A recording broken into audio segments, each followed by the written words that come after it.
Hello, YouTube, and welcome to part 31 of God of War Ragnarök with the Therapist. It is wild to me that we are already 31 parts in. We're over 40 hours into the playthrough, so if you've made it this far, it means that you've devoted a full work week to watching my streams, and I am honored by that. Thanks for bringing me along for the ride for whether you watch this like intently, whether you put me on in the background, whatever it may be. I'm really grateful that you're willing to invite me into your life and that you care at all about what I have to say about these games, especially this one that I know is beloved by so many. So thank you for that. I really wanted to take a second and say thanks for that.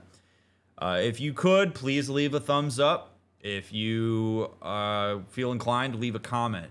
And if you are not subbed to the channel, if you have devoted an entire work week to watching this series, let's maybe do a little overtime and hit that sub button, huh? I promise to pay your overtime with future playthroughs and lots of cool stuff. Also consider following the links in the description and becoming a fourth wall member.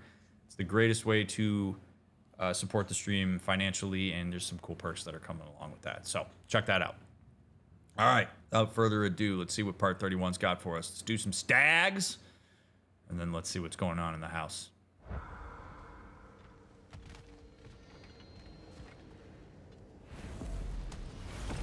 Now that we got the feed.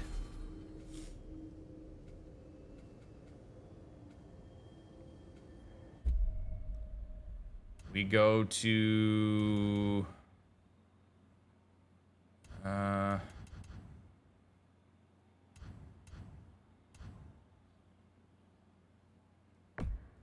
go here.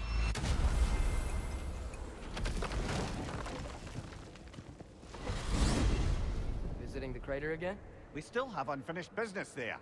Say their warriors still haunt the crater. We could put them to rest. Sounds good.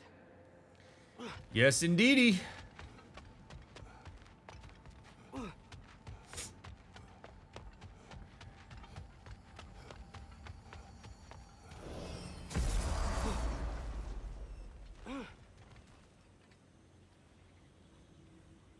Oh boy, this is not the right spot. How far off was I here? Oh wait, maybe not that far off. Where's the, oh, whoops. All right, well, we're not, I guess we're not that far away from the stag. I can, oh, I know where we are. Okay, I know where we are. We're good. It's daytime, so for a second it looked a little different to me.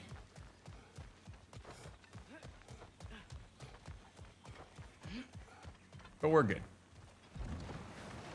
Take a little boat ride, huh? See if old Atreus has anything he wants to say to his daddy while we row this baby around.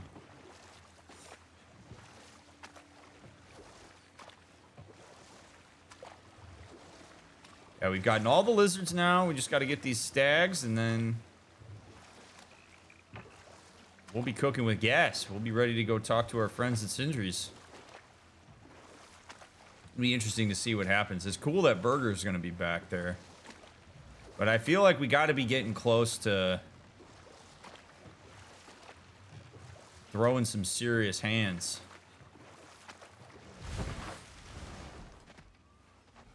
Do you think Atreus ever called him daddy when he was really little? He may have. I would be interested to know how Kratos responded to that if he did.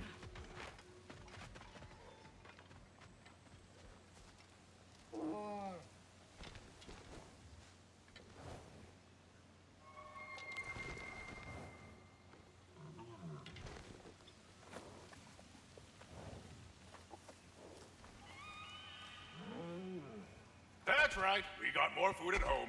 Come on. I have to say, quite a nice change of pace helping these stags get home. For a moment, I was worried we'd have to kill them. Yes. You had a plan to kill it if it had attacked, didn't you? Yes. Before I read this, that was actually kind of cool to see Kratos pet the stag before he fed it.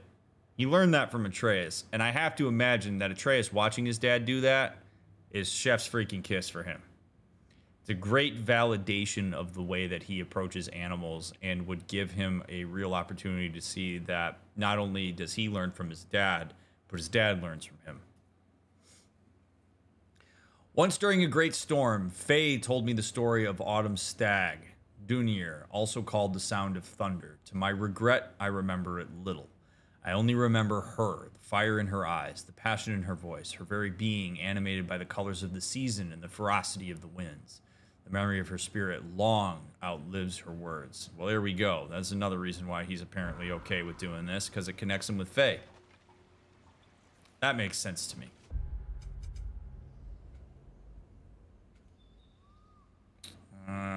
Thank God there's one of these by every stag.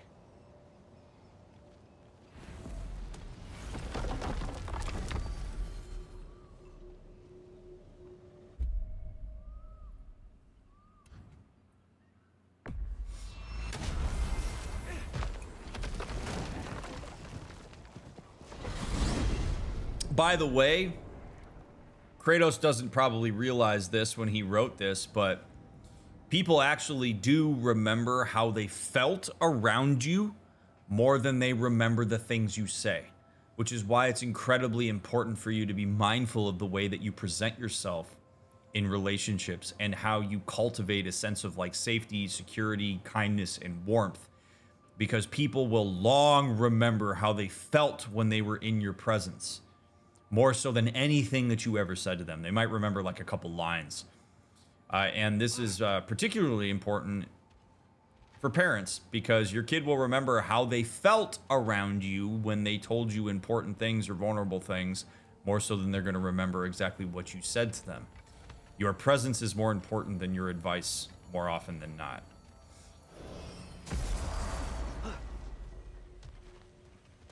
Beer gear instead of burger? Oh, okay. A stag of winter. It looks hungry.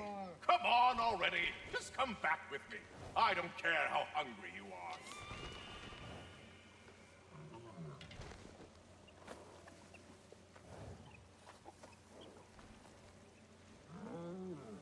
Halfway there, by Septimus? I do not like you. I get that a lot. By Septimus? Halfway there. Durapor. In our journey to deliver Faye's ashes, it was a Jotnar statue of Durapor, the stag of winter, that aided our passage through the mountain of Midgard. It is only fitting. When Atreus was too excited to sleep, Faye would sing the thriving slumber, the sleep of winter that allows for the dreaming of spring.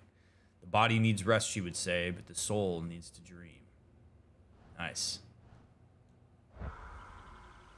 And I think Kratos probably took a lot of that to heart, but struggled with knowing how to actually translate it into any kind of action. Faye really seems like she was a reparative thing for him in his life, in a way that she exposed him to probably what he wished he had available to him as a child, but didn't. And as an adult was able to get some needs met or have some experiences with her that he wished he could have had as a child but didn't have words for, but unfortunately also didn't possess the skills to fully capitalize on.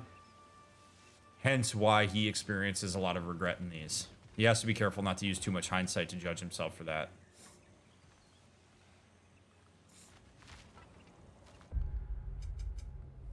There's another one that's over there.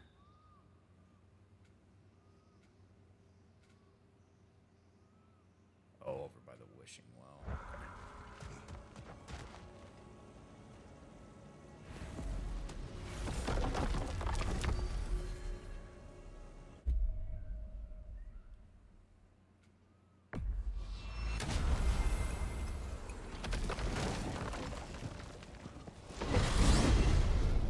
Time to take Mimir to the hot tub. Yeah, he's gonna love that. Brother! Let's go hit those pools, huh?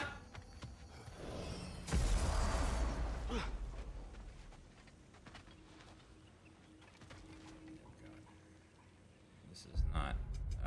did I...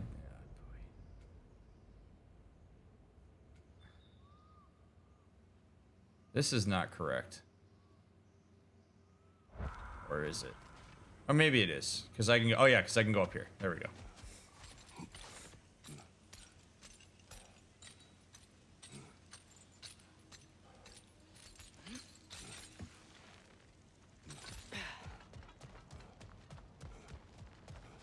It's your favorite room, Mimir. Take a gander. Looky, looky. How excited are you, bud?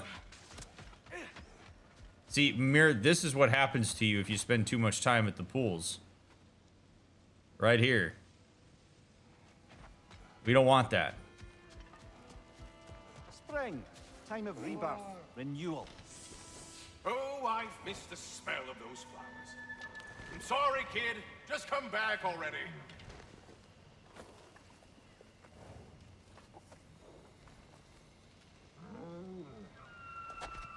Just one stag left. Thanks for saving the realms and all that. I'd have gotten to it myself, and with more style. But thanks. You're welcome, he means to say. Faye once spoke to me of Dain, the stag of spring. She called him the dead one, for the season of rebirth can never come without death to lead the way. The thought came as a comfort to me, as she knew it would. Considering Kratos has died a couple times, I could imagine that's the case. Surprised, brother. You'd think a stag would run in terror at the sight of you. Not exactly a calming presence, are you? I am always calm. Ha! Good one.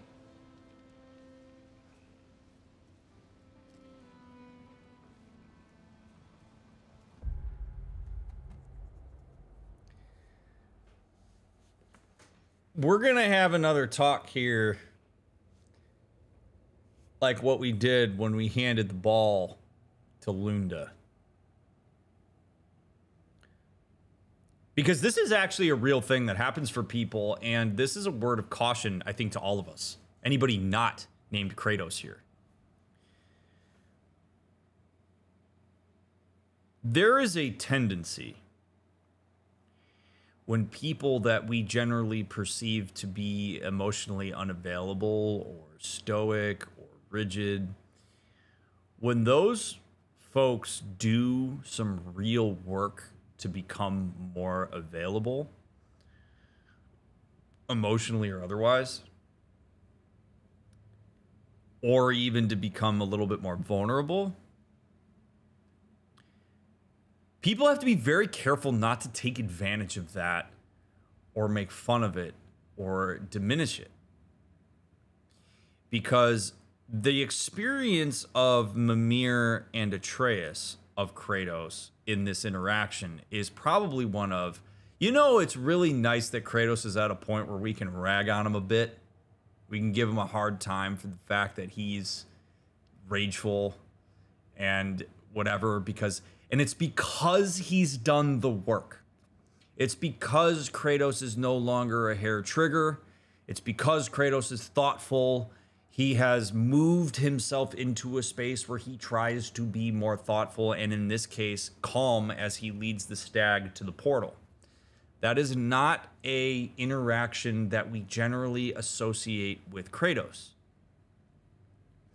And because there's an experience that misaligns with some of our expectations of Kratos, it creates a bit of anxiety. And sometimes people will try to mitigate that anxiety by making a joke or taking a shot. And they'll basically be like, well, you can handle it now. But what you forget in that kind of interaction is that that's still vulnerable for Kratos.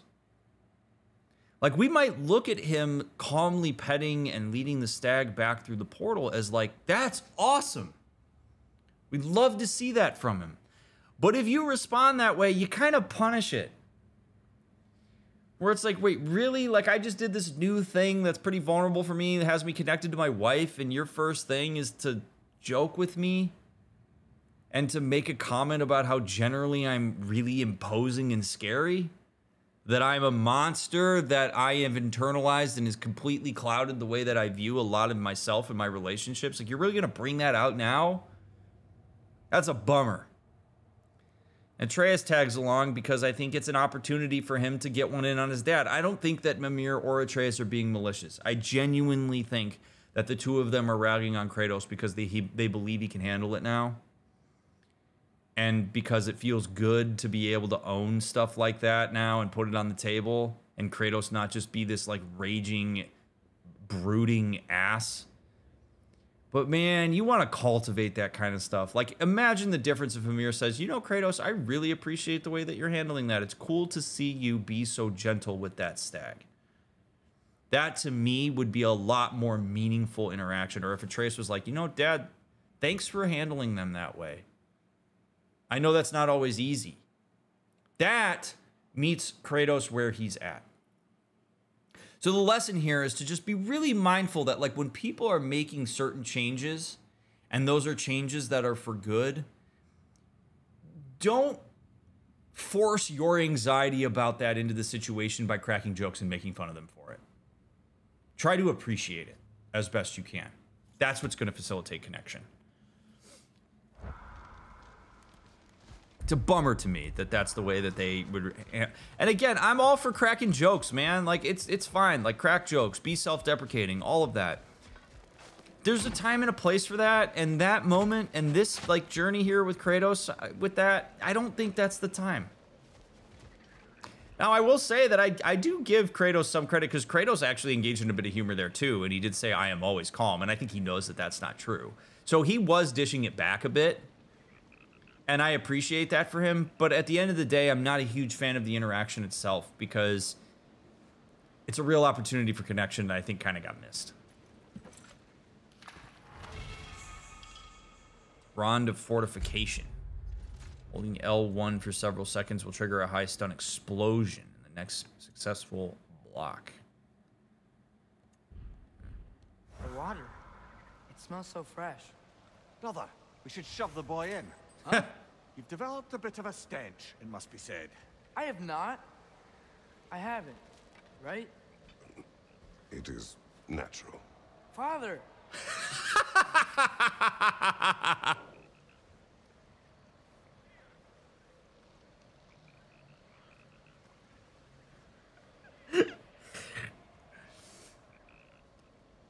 Oh, Gauntlet, thank you for the gifted subs. I like that. You know what? It's funny because I think Kratos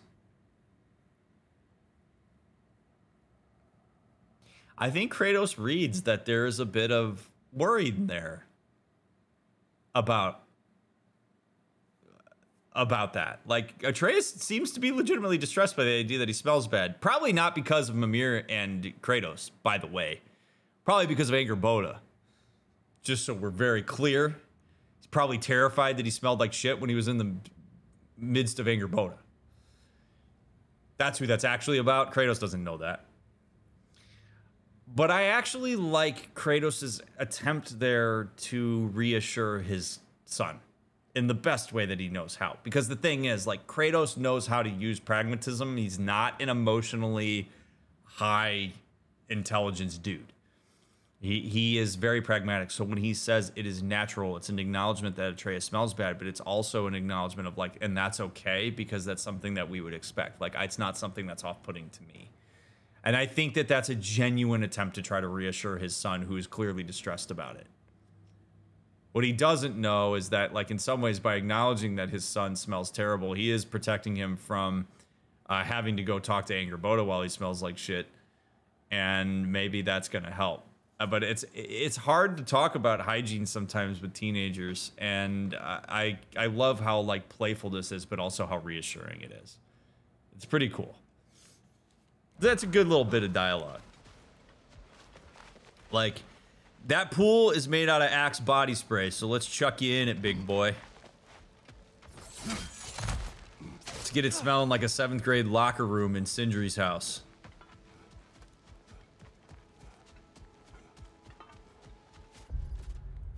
Alright, now the final stag. It looks like I didn't find it. And I'm guessing maybe it's over here in this area that I did not yet explore, so...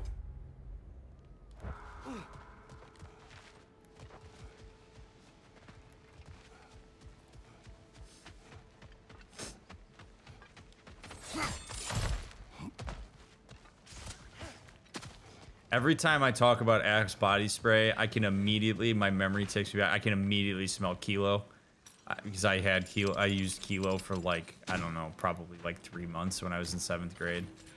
I thought it was like the greatest smelling thing ever, and I thought girls would like me. But I just, every time I talk about Axe, I can still smell Kilo as if it was sprayed on my body 5 minutes ago.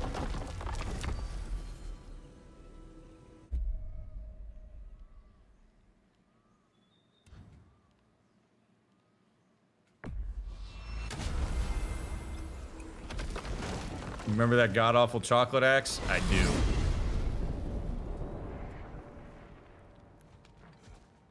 It's good marketing, man. You have to appreciate the marketing on that. I mean, I essentially just gave him a free plug in this playthrough, so...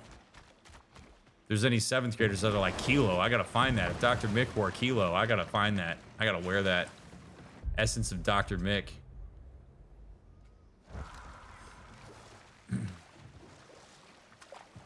I hate them all, Samizzles. Really, I mean, just to be honest. I'm not a big fragrance guy.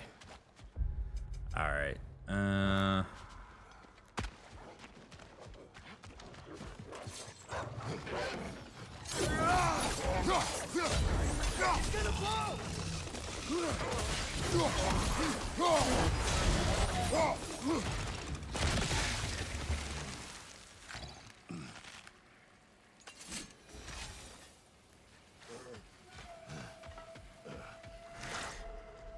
Alright.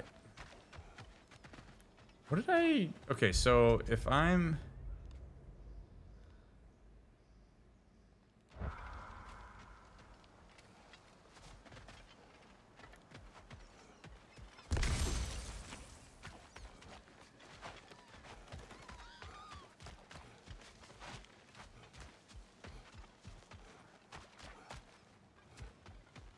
As I know I missed something around here, so I do want to find that, and then... Oh, shit. Oh, shit. Okay, yep. Her. Oh, God! Okay, that was a red circle, Ryan. You know your colors, buddy.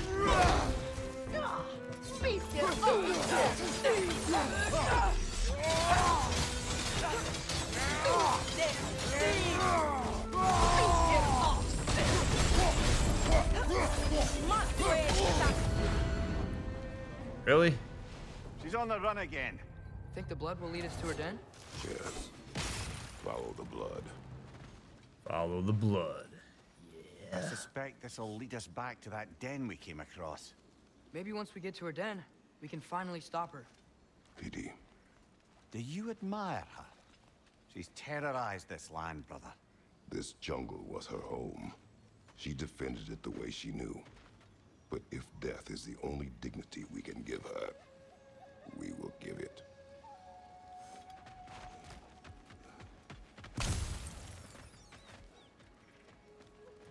Kratos is a cool dude, man. That's real empathy, man. That's not just him being like Mr. Spartan Warrior. That's like legitimate, real empathy that he has. It just happens to fall in his lane. Like, I do think to an extent we have to stop being surprised about Kratos being an empathic person. It's just his point of reference for empathy is rather limited. Fresh blood. Yes, we're getting closer. He's big on like dignity and mercy and honor and all these things. And in order to understand those types of constructs with any real sophistication, you have to have empathy. It's gonna blow!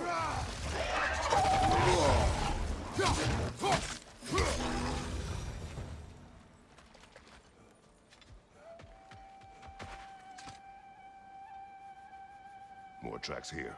Let's see where they lead, brother. Looks like they lead up here, brother.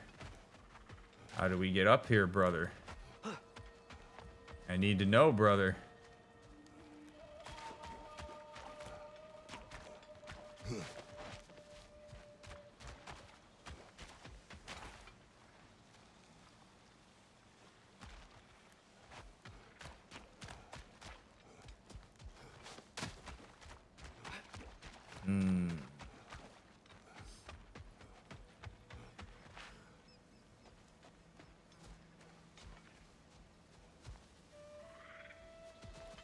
Obvious bridge over there, but does that mean that we have to get on the boat?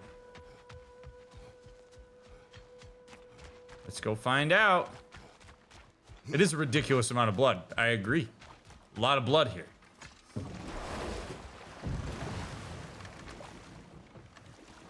Right, so she must have gone up there, ran across.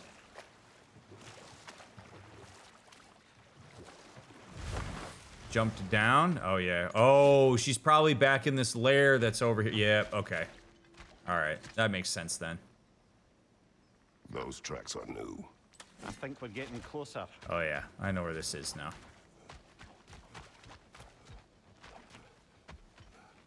Yep.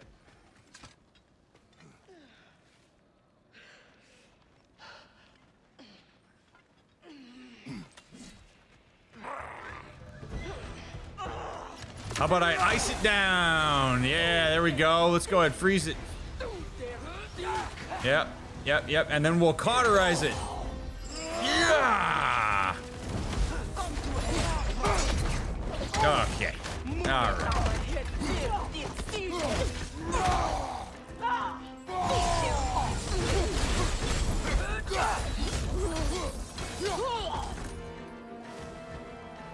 Well, she fought valiantly. I'll give her that. Kinda wish we didn't have to kill her. Stalker we fought in the jungles of Alfheim. I did not wish to kill a warrior such as her, but her transgressions against innocence in Alfheim could not go overlooked. She was a worshipper of Skadi, but it appeared that over time her devotion waned. My hope is that she finds peaceful rest in the jungle she claimed to protect. Yeah, he empathizes with people protecting their stuff that they care about. Understandably so.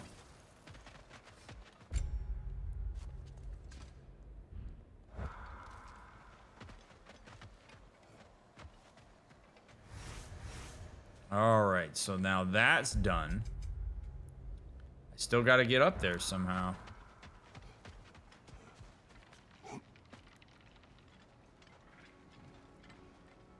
Yeah, I mean, we did provoke her. Like, this is one of those things where it's like, we didn't really have to go kill her. Like, we could have just let her go back and hide.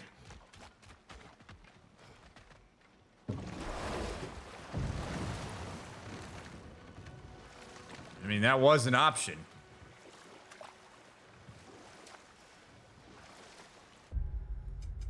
But you know, gotta complete the game fully. That's my motto.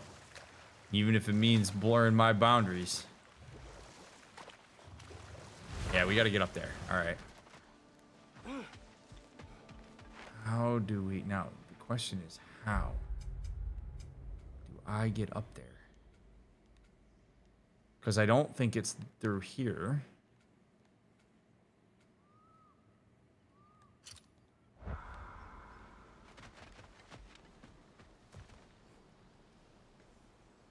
But I can't, like, that chain has to be kicked down. Kratos has surveyed the area and still has absolutely no idea how to get over there. And I am worried that it is from, like, over here. And I'm really hoping that that is not the case. I don't think it is. That wouldn't make a lot of sense to me.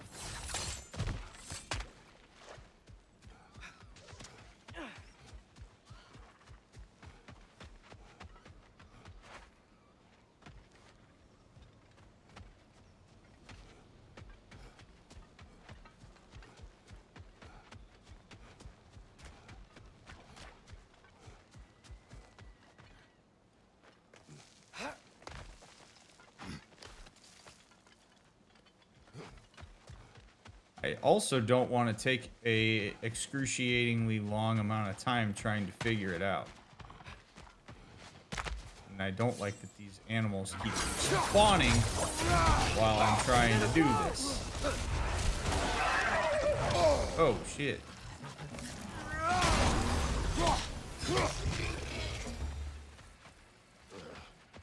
See, but there's like something down there. There's a chain to pull in there, so it's got to be...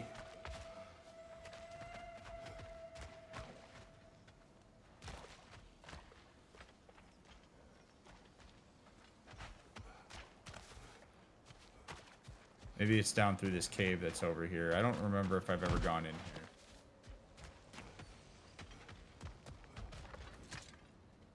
here. Unless, oh yeah, I have, because this takes me up to the dam. Gotta find that stag.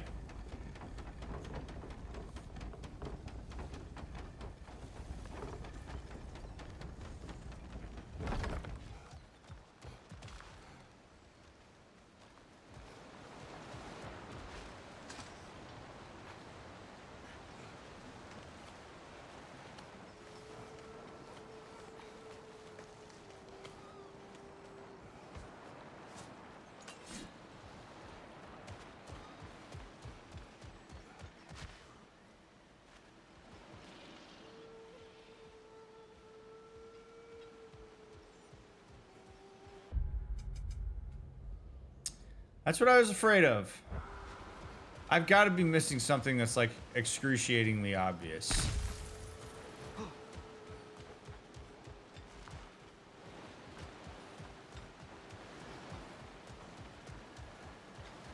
I think this is actually one of those instances where I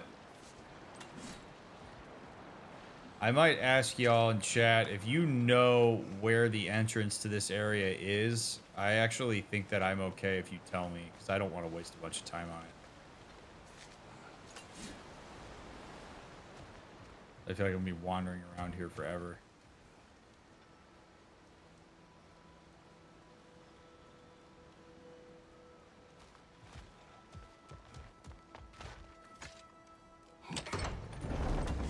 Yeah, if you know, you can answer it.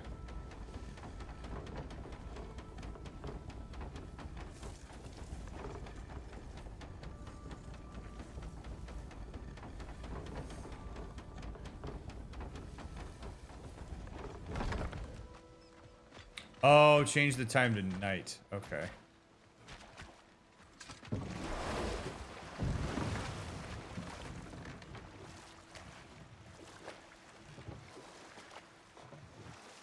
Okay.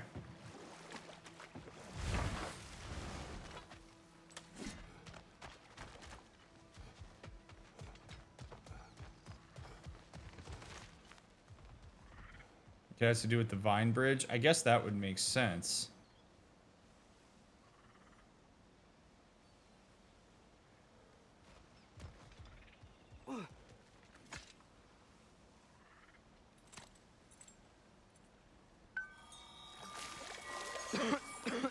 Atreus, I'm fine, Father. if the sickness is returning. Swallowed a fly.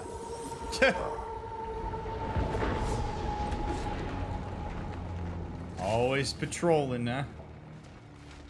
Oh, yeah. All right. So that...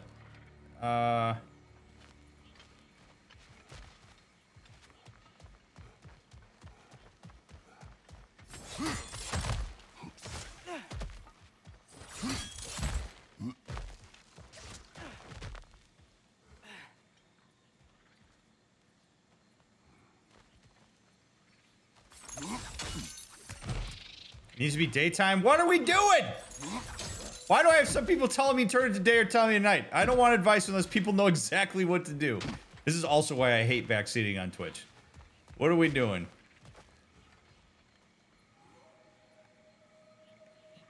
I need one person who knows exactly what to do to tell me what to do. Daytime, then cross the bridge. All right. Thank you.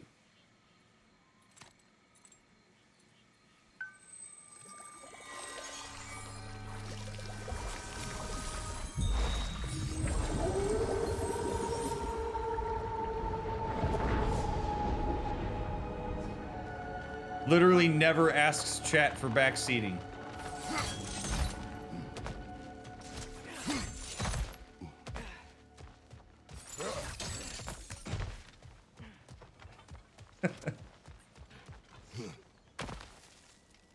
You just wanted to see the wolves again. That's all. Yeah, that's all it actually was. Oh God, can I go down from here? Oh no. Oh no. God damn it. God damn it. Ah! This is so fucking dumb. I'm gonna tell Sean to edit this shit out. Oh my god. Get this out of the goddamn playthrough.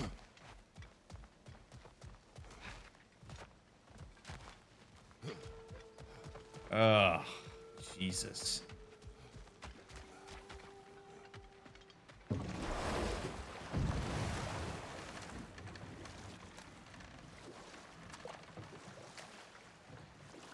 One last side quest, Arthur. Just one last side quest. One last area with chests. There'll be mangoes and the key to Tahiti, Kratos. One last side quest. Won't waste too much of our time. You gotta trust me, Atreus. Oh my lord. Have some goddamn faith, Mimir.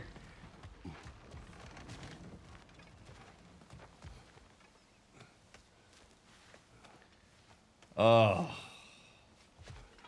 Whole time it was right freaking here.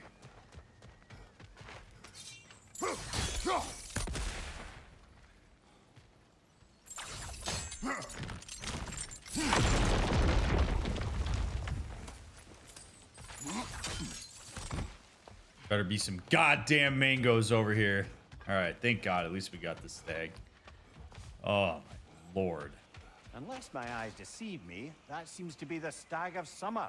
Is it hot or is it just my sizzling personality? Nah, it's you, Stag. And we go already? It's fine. If you're on YouTube, you could have fast forwarded this. We'll leave it in.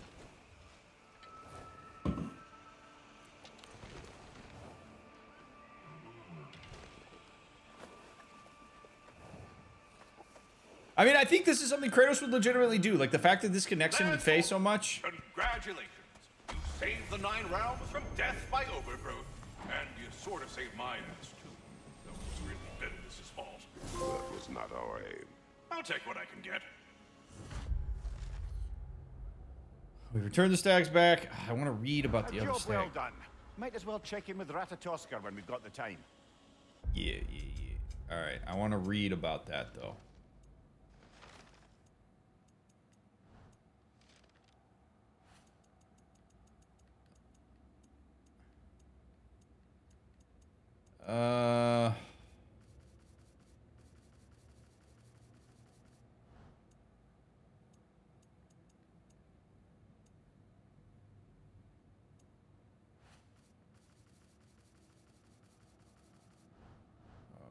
Where would it be?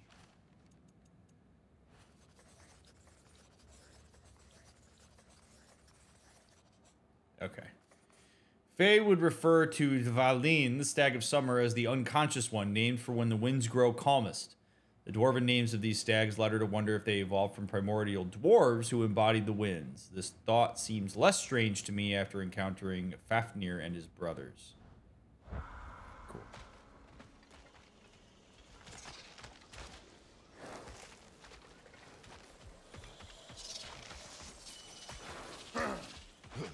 And just for good measure, we got one of these stupid ass plants.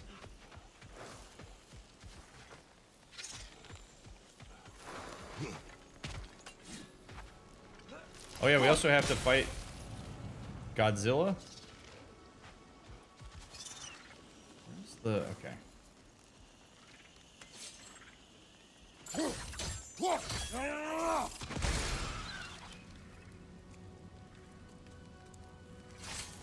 Okay.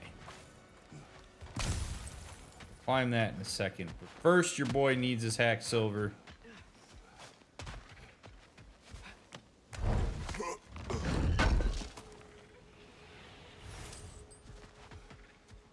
Kick that chain down, big guy. Huh.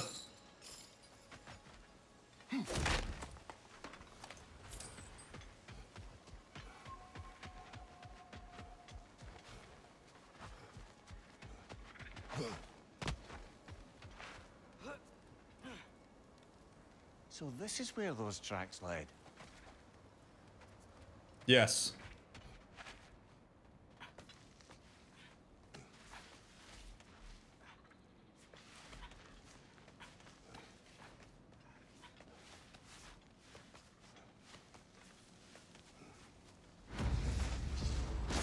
The Drake fed here. The creatures here aren't that big. Drake must have been constantly eating to survive out here. Okay, well, this was not expected. But, down we go, because this is, because we... Sort of cage. So it would seem.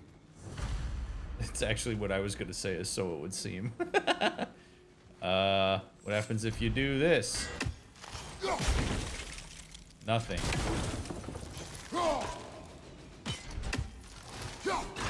Just one more side quest, Arthur.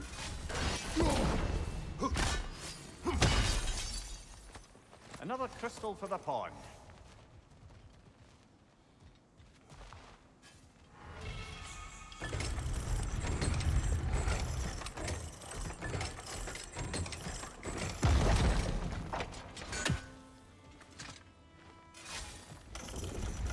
Oh god.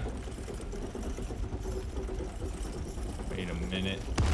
Wait a minute. Alright, but first let's read this. City of possibility. Perhaps this is frustration over the state of Alfheim. The writer likely thought the location would be safe for Einherjar eyes. For their sake, I hope it was.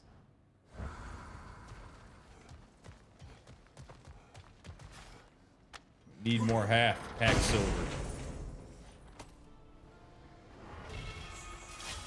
Oh, cool. Finally, amulet fragment, so that was worth it too. How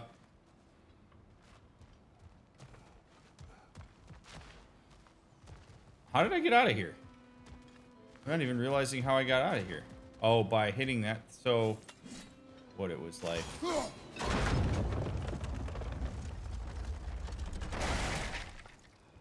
Okay, I see. Come back. Yeah. There we go.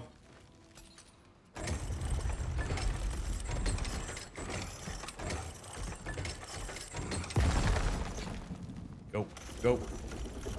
Wait.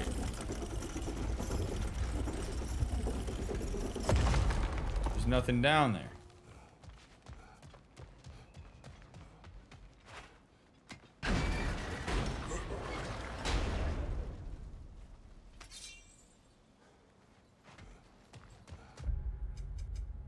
Okay.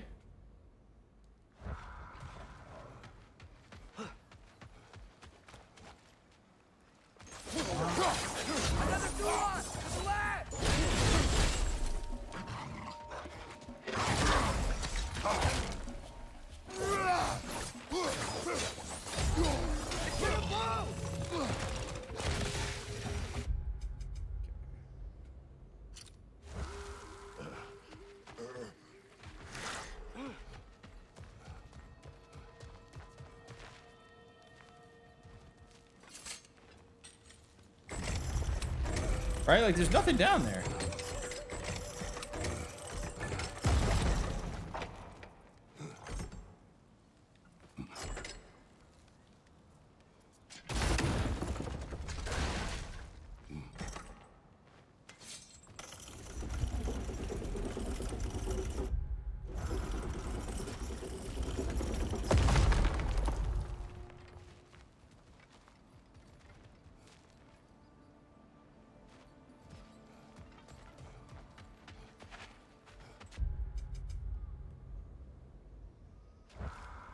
Oh, lordy.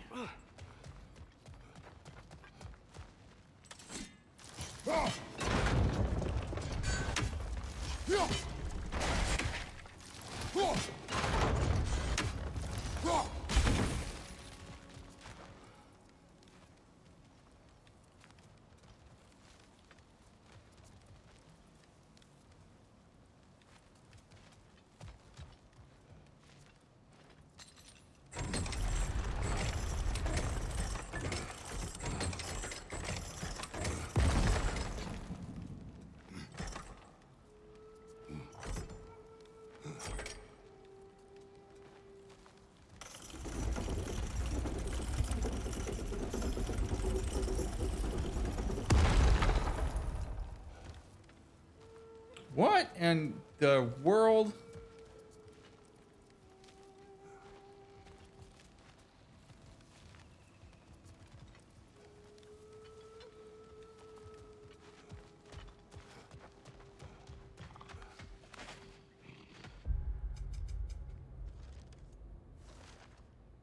The Drake's tracks led to an empty Drake's nest. Perhaps we can find some way to lure it back.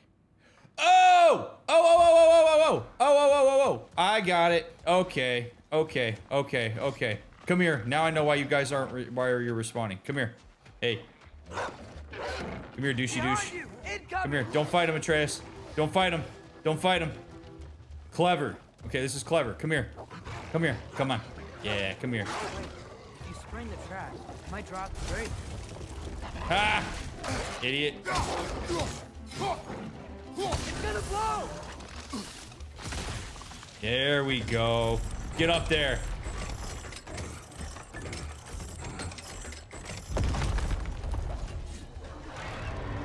Yeah!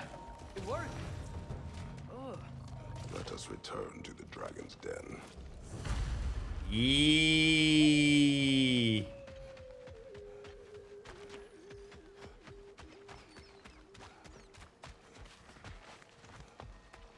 And now we have a shortcut. Brilliant. All right.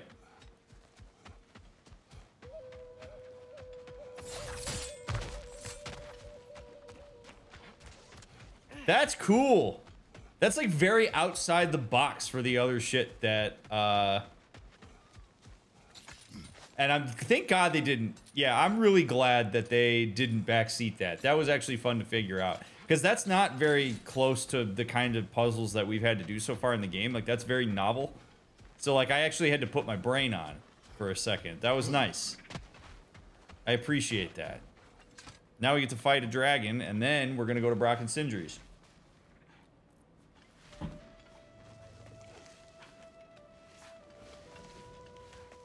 Look at that thing. What's up, buddy? How about this out? Do not. I think that's pretty funny. Watch out!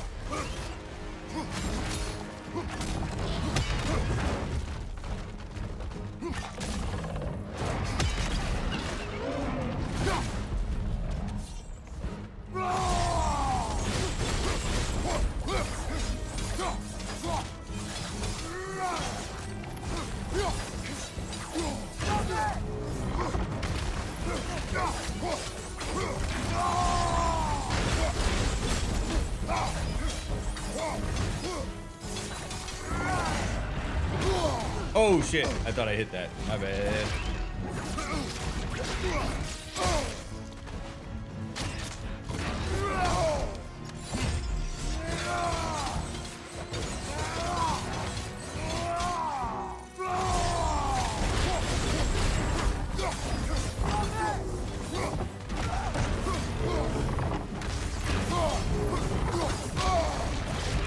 Ah, you got me.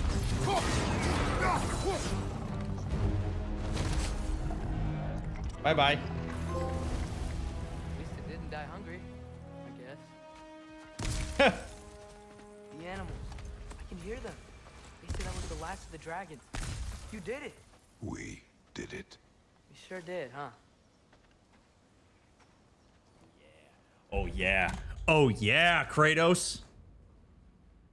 That's right there. Belief. That's us. That's you. That's me giving you the reassurance that I believe in you, that we're a team, that we can trust each other. I will do these things not just because you think they're a good idea or for my own selfish reasons. We are able to accomplish things as a team. This is the kind of stuff that Kratos really needs to reinforce for Atreus. I think him going to Odin and hearing the way that he interacted with Odin probably freaked Kratos out a bit. And so I think the overarching presence of Faye here in Vanaheim is pushing him a bit more into a mind space of being cognizant of these types of things. And so for him to take that and really reinforce, we did this. He didn't say you did it, because he did, and he was part of it. But he did include Atreus in that. And you see that Atreus, that was meaningful for him. Because he's like, we really did, didn't we? That's a very important thing for Kratos to cultivate right now, because that is the thing that is going to need to be leaned on when we inevitably go to confront Odin. So I love that. It's no small deal that Kratos was willing to say that. It also is really cool from a standpoint of Kratos acknowledging his own impact. Instead of Kratos just being like, no, you did this, Atreus. Like, he's willing to take, like, yeah, I helped you with this. I can help you in the same way that you can help me, big guy. It's great. Great, great, great, great, great. The Drake we tracked into the jungles of Alfheim, one that seemed to enjoy burrowing under the earth and goring its victims to death with its tusks. Freya tells me these creatures were not native to this realm. There's now one fewer of their numbers. Sweet. All right. So that, I think, officially wraps up Vanaheim, which is excellent. Now, we can get the hell out of here.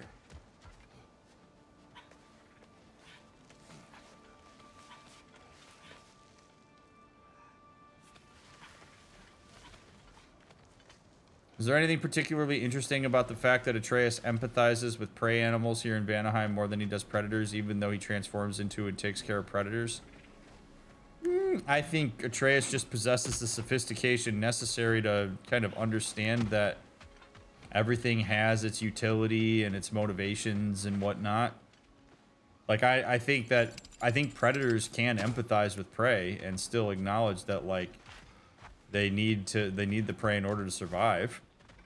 But I don't know. I think any interest in that kind of goes as far as the subjective experience of how interesting any individual person would find it. I see him as having just a big heart and a big capacity for empathy, regardless of what it is that he's attending to.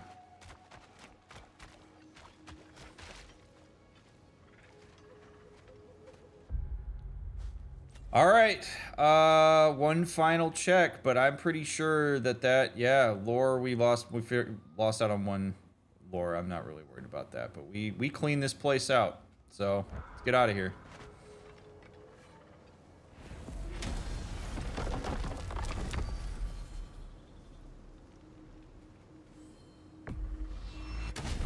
We'll go talk to Ratatoskr, and then in we go. What everybody's been waiting for 2.5 parts. I'm assuming. I can hear the collective sigh of thank God.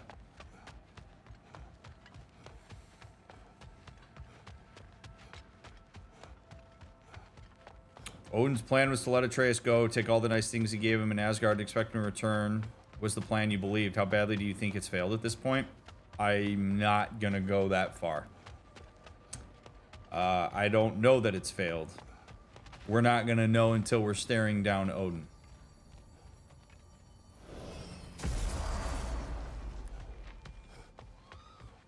You again? Oh. If not, why? Why not? Stags are returned and all is right in the realms. Mostly. Oh, God. Your stags are returned. Better late than never. Incredible! The 9 realms are no longer in horticultural danger.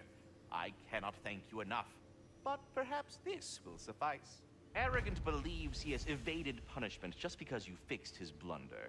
He is sorely mistaken, of course. He will be in a remarkable amount of trouble once I figure out how to punish someone whose narcissism renders him invulnerable to all forms of emotional warfare. Well then, what else, friends? It's not quite how narcissism works. Svartalfheim, I'm curious. You said the tree had plans for you. What exactly has it got you doing? What do I not do, my decapitated delight? I overlook and maintain the stability of the realms, ensure that everything is running smoothly, and, of course, I tend to the world tree. I listen to it, make sure its needs are met. Do you talk to the tree? The tree does not speak in any tongue, but its intentions are clearly felt. Yes, I do realize how, for lack of a better word, kooky that sounds, but it is true. Is it saying anything right now? It's saying stop asking stupid questions. Bitterness, manners. But yes, it is. Well, I'll leave you to it. All right, thank you. Okay. Okay, in we go. And before we go in, thanks for being here, friends. Those of you that put up with the escapades through Vanaheim, thanks for putting up with it. We're back on the main story. I was not anticipating that the dog barking and taking us out on a path to go find Bergir was going to lead to 2.5 streams worth of content. But here we are.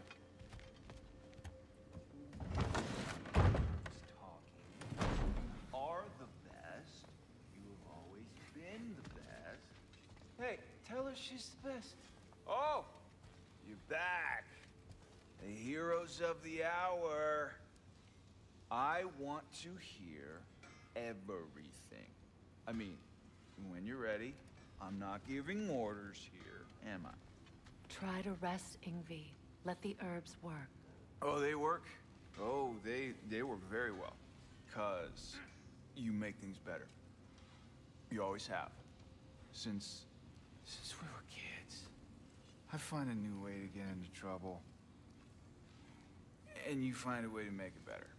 Well, that's certainly true. You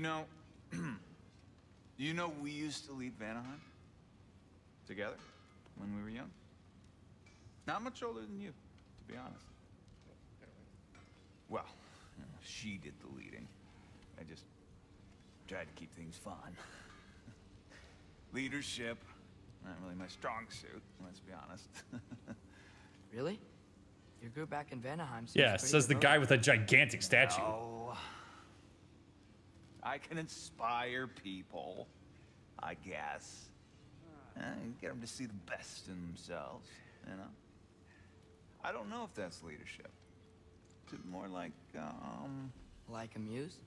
wait, like a what? A muse. Father told me about that. In his homeland, they inspired all kinds of artists. What? I love that. That's a job?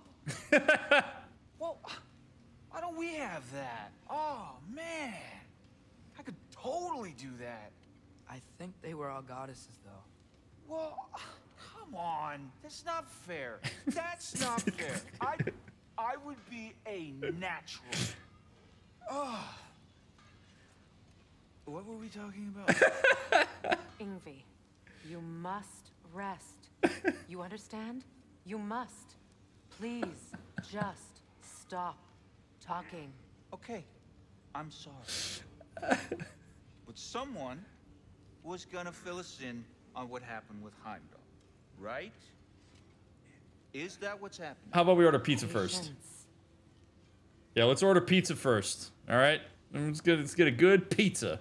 Sit down at the table and we can chat about it there.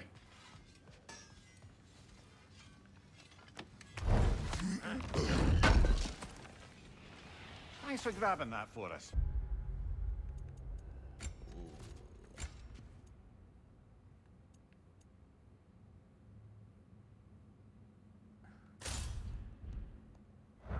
Let's do a quick upgrade.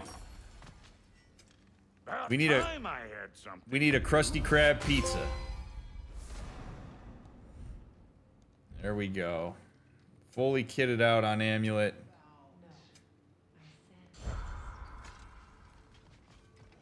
Love. What now? The riddle. What gets bigger the more you take away? Love. What kind of chub-buffling relationships you been in, Amir? That don't make any sense. Agreed. Oh, fun. I won't be lectured on the nature of a romance by the two of you duffers. Gets bigger than take away. Actually, what's funny is that love actually works for... Love works for Mimir. Because Mimir pines after, what's her name? The Valkyrie. I could see why that would work for him, but yeah, that's not a... That's Help him, I guess. Sigrun, yeah. Alright, Tears in his broom closet. Alright. Oh, Lord. I love... Dude, Brock is just... Oh, man. Hey, you think Cinder... Enough. Look at that. You really did it. How, in all the 9 realms, did you manage to kill Heimdall? I knew our spear would do the trick. Well, happy Ragnarok, everybody. Let's drink. Well, we didn't blow it yet. Heimdall's dead. I can't believe it. There's no stopping it now. Odin swore peace only so long as you spilled no more Aesir blood. I refuse that deal.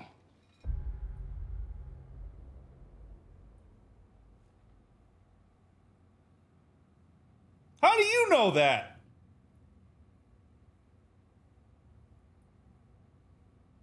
Am I nuts? How does he know that?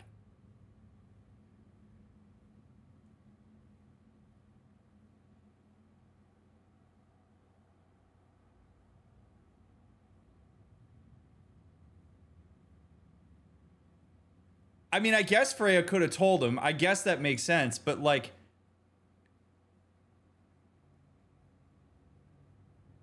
Also, that sounds kind of like a... That sounds like a threat. I don't know. That just was... That's weird. Yet he honored it. But now... But what?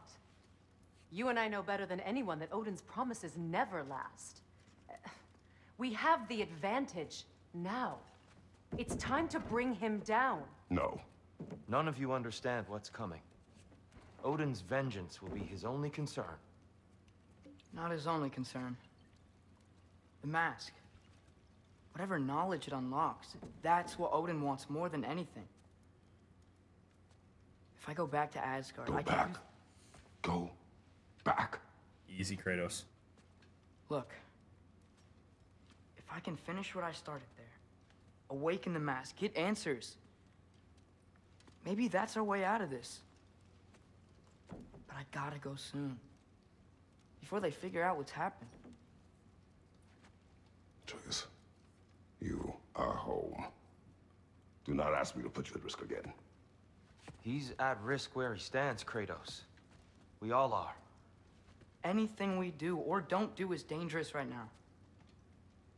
But Odin needs me. He trusts me. I'll be safe there. Oh.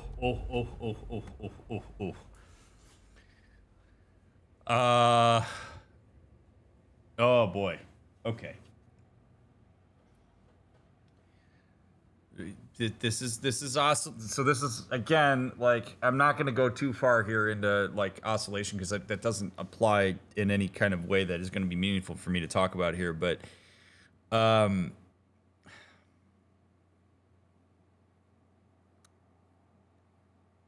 this is why when Odin planted the seed, that he essentially will allow Atreus to operate independently in whatever way he needs to.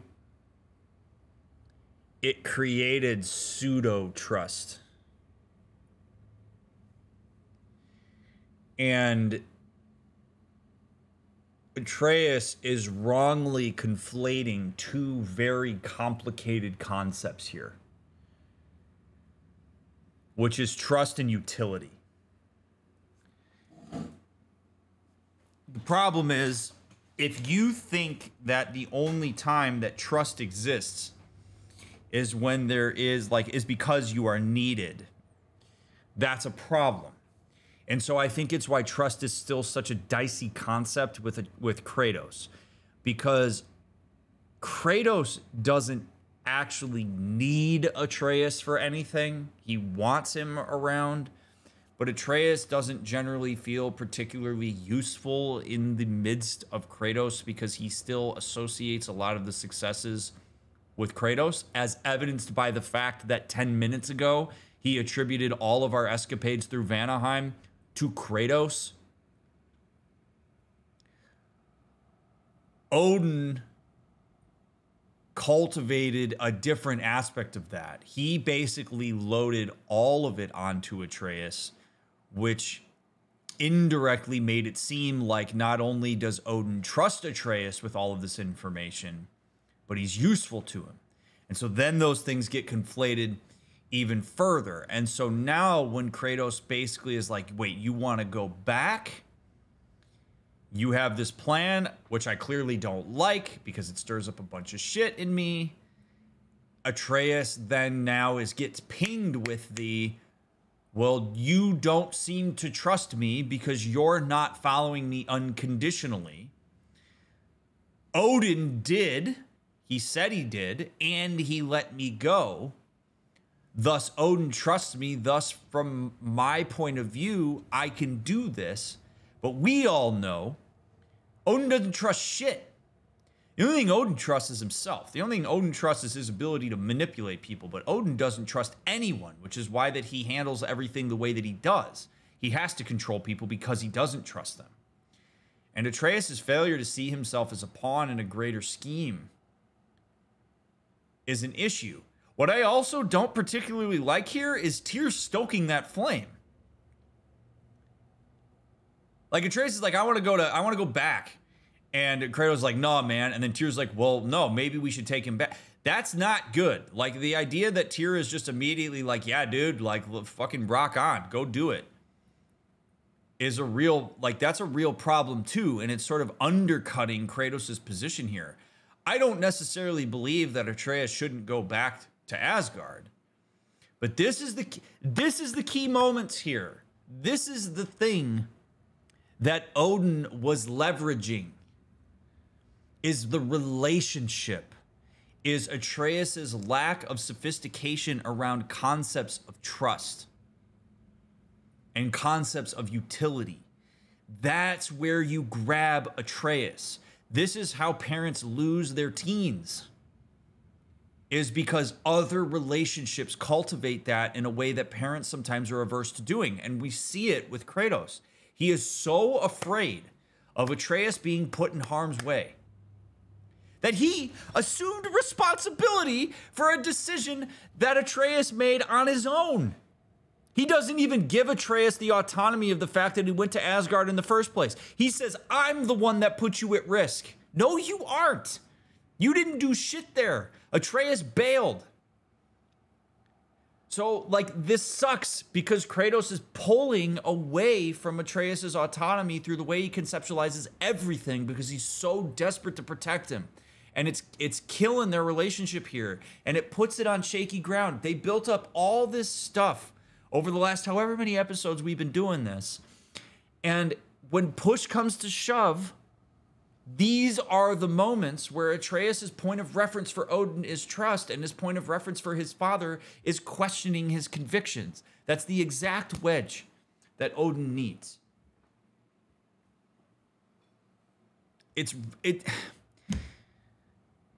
So, like, this has to be sort of figured out as a group. I'm okay if Tyr wants to put it on the table that, like, maybe that's a good idea or maybe it's not. I find it very annoying that he addresses Kratos here. He basically goes at Kratos being like, dude, you're being ridiculous, essentially. Which is gonna stoke that disconnection between Kratos and Atreus. I also find it interesting that, like, we're not getting too much of a reaction about Heimdall being dead, aside from Tyr being surprised. Like, I would have thought more of them would have been surprised by this. That strikes me too. But, like, that's less important than this dynamic between Kratos and Atreus right now. Like, this is killing me because this is the kind of thing that, like, Kratos has got to seize this moment. He has got to understand. Not that he has to completely follow Atreus unconditionally. But, like, dude, we got to think about this. I need to hear your decision-making process. I need to know more. And he needs to curb his reactions because Atreus is so sensitive to it.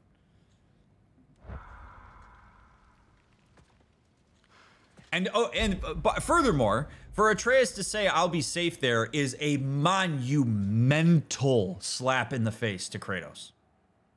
Not in a malicious way. Not in a bad way. But that is something that's going to cut Kratos way down to his core. Because Kratos conceptualizes Atreus' safety as only being when he is present.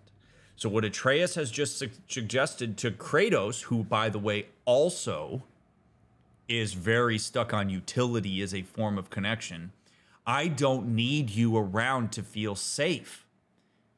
Not only that, yeah, Asgard's the most dangerous place that is imaginable right now. And so for Kratos to hear, I'll be safe there without you there, is, from an objective sense, not particularly true, because we know that Atreus is in danger, but that hurts Kratos. Which is where you would hope maybe there would be some reassurance from Atreus around that, but that's not Atreus' job. These are the moments as a parent that just kill you, and they're completely developmentally expected and normal. So it makes being the parent of a teenager an absolute bitch. I don't envy any parents of teenagers because you have to deal with this kind of stuff all the time. But that hurts, man, for him to hear that. And I think by looking at his balled up fist there, you can see that there's an emotional intensity to that Kratos probably doesn't want to turn into rage, because rage is what pushed his son to Asgard in the first place, but he doesn't know what else to turn to, and he already feels terrible at the fact that he killed Heimdall and that Ragnarok's on the way, and now he's got his son telling him he feels safe in the midst of Odin, who is literally the most dangerous person that exists in all of the realms. That's a really rough spot for Kratos to have to occupy right now.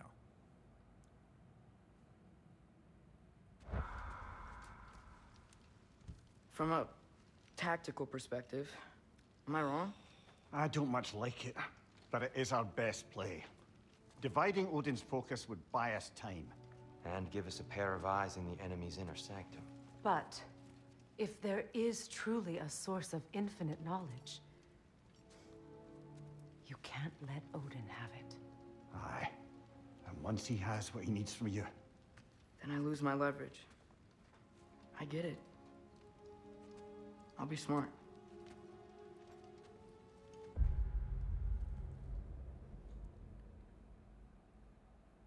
I feel really bad for Kratos right now. I do. My heart is going out to him as I'm sitting here watching this, because he just had to listen to his son turn to Mimir and say, is this a good idea? He had to listen to Freya confirm that's a good idea. He had to listen to Tyr confirm that's a good idea. He was not the person that Atreus approached. And it's understandable. It's understandable. Because unfortunately, Kratos' gut reaction to when his son suggests anything that potentially puts him at harm is to over-personalize it and to make it about him. And that's not the kind of shit that his teenage son wants to have to deal with. He turns to Mimir because Mimir is a bit more of an objective party, and he trusts him, and he knows that his dad trusts him. Freya is somebody that he's built trust in. And as a parent, when you hear that and you see that your kid goes elsewhere for those types of things, that is why I always try to drive home the point that, like, your reactions as a parent matter immensely, because that's what cultivates the level of safety that potentially comes along with your kid approaching you with difficult stuff. And it's okay for Kratos to put on the table, I'm going to worry about you, dude. Or like, I do think it's a good idea, but I'm scared and I know that I can't go with you and whatever. That's okay for him to put on the table. It's hard for Kratos to go there and to put that on the table because Kratos doesn't want Atreus to take care of him, because that runs in his mind antithetically to him taking care of Atreus. And I'm sure this stirs up a whole bunch of stuff for him in that regard. And he's worried that he's going to go back and that he can't protect him and all this stuff. But Kratos is allowing his own emotions and worries to preclude him from making a good decision, which is the exact thing that he's trying to teach Atreus not to do. And the really hard part about this from a parent-teenager dynamic is that teenagers sniff out hypocrisy better than anybody on the planet. And so if you're Atreus here, you're kind of like, yo, aren't you the one who's always teaching me to try to curb my emotions and make good decisions and master myself? How about you master yourself, dude, and be a part of the conversation? That's, to me, that's the teenage brain and what it brings here. But I empathize immensely with Kratos' pain. And unfortunately, as a parent, it is his responsibility to master himself here and turn around and try to participate, because ultimately it is Kratos' blessing and okay that's going to matter more to Atreus than anything else, which is why after having that consultation and gaining a bit of leverage and showing that he's thought this through by speaking about leverage, he turns back to his father. And so the reason I paused it here is because it's incredibly important that Kratos responds in a meaningful way here. And I really hope that he does it in a way that's going to facilitate some kind of connection and be vulnerable. That would be the change that's necessary here. If he falls into his pattern here of being Mr. Brooding, no, it's not okay because you're my son and I'm supposed to protect you, we are basically back at square one of where they were prior to their conversation in Helheim, and that's going to suck. So let's see what happens.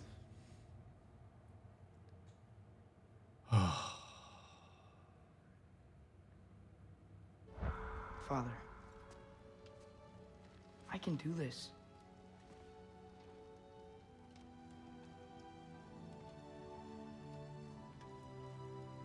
Remember our promise. Oh, thank God. Thank God. You too.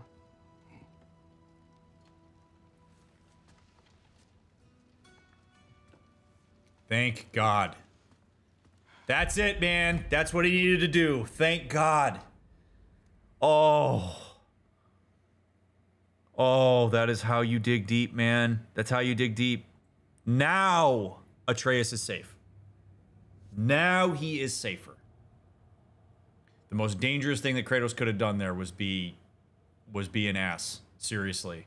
Because Atreus going into Asgard with the idea that Odin is more trustworthy and that he has to rely on himself and his internalization of his father is not great, we're back in danger zone.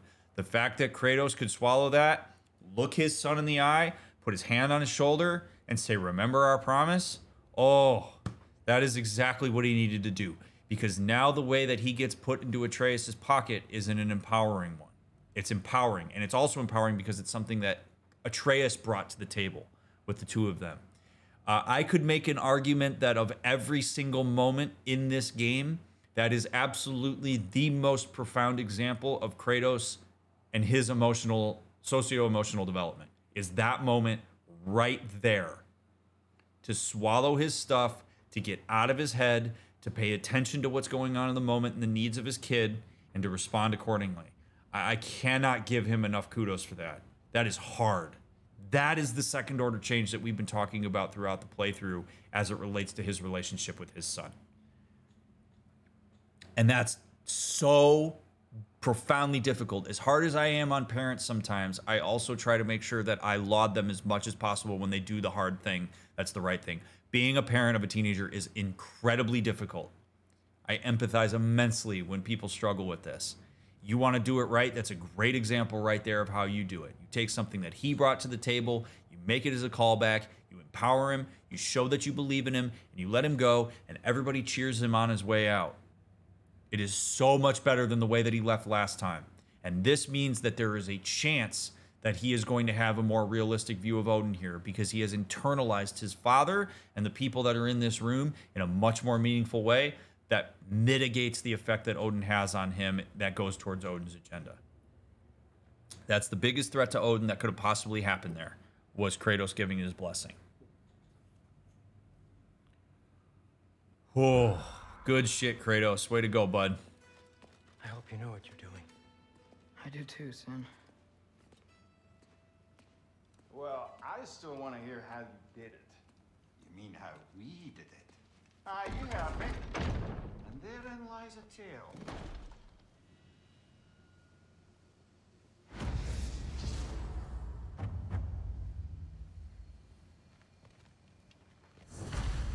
Okay. Unlocking the mask. Seek out Hugin in Midgard.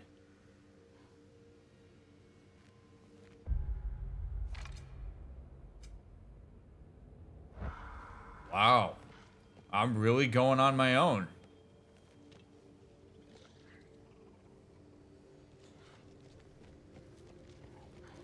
Now, I kind of understand why they would have done this from like a game design standpoint. But I do wish that a bit more time had been spent here around the table talking strategy. I would have loved it if we had the opportunity to hear Atreus' thought process, for all of them to provide some context and some caveats. Like, I do think that one of the things they could have done to make this even more meaningful is to essentially arm Atreus with information. So I think we could probably headcanon that they did that, but I would have loved to have seen that.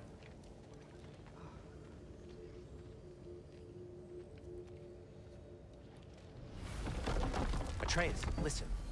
I can't let you go back without this. A hammer? Your key, please.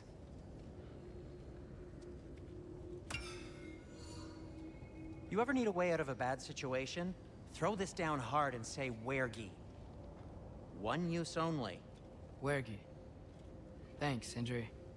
Hope I don't need it. Me too. Oh, nice. All right.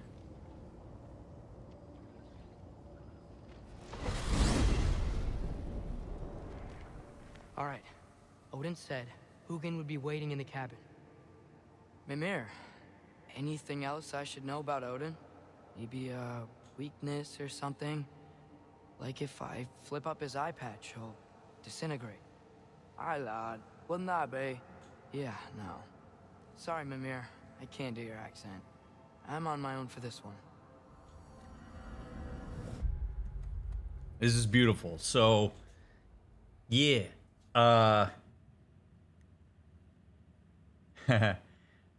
This is what I was talking about in terms of internalizing. Like, what Atreus is doing here is actually incredibly important. And it gives me, what's the word I'm looking for? It encourages, it's encouraging to me that he is doing that. Because what it means is that he is figuring out how to carry them internally. Now remember that when you internalize people, you internalize your perception of them. You don't internalize them. But him drawing upon this is really important because, one, it's diversifying, which is what happens as people develop into their teenage years. You have diverse representations that you draw from, and that is healthy.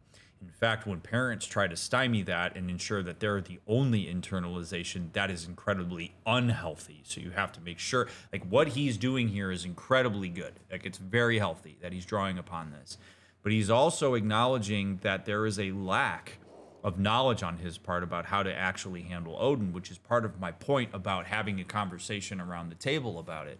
Because Atreus is still going into this lacking a lot of information about what he's working with.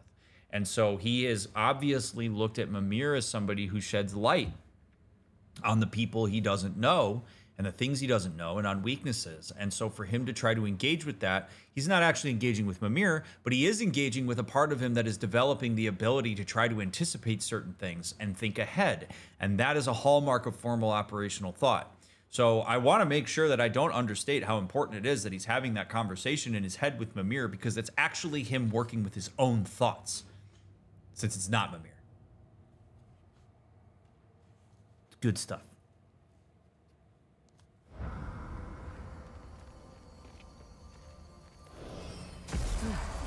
Here we go. Here we go indeed, and I will just say, because it feels like we're picking up some steam here, I just want to remind folks in chat to please not spoil and to please not backseat. If something even appears to be like a spoiler, you should sit on your hands and not type it. Particularly when we're doing these like main quest line things. Also be careful with speculation, because sometimes speculation can appear to be like spoilers, and sometimes if somebody says that's not what happens, that is also a spoiler. So I would also encourage folks to please not speculate too much while we're going through this, because it's hard for mods to know what is and isn't a spoiler. Because it feels like we're picking up some serious steam here.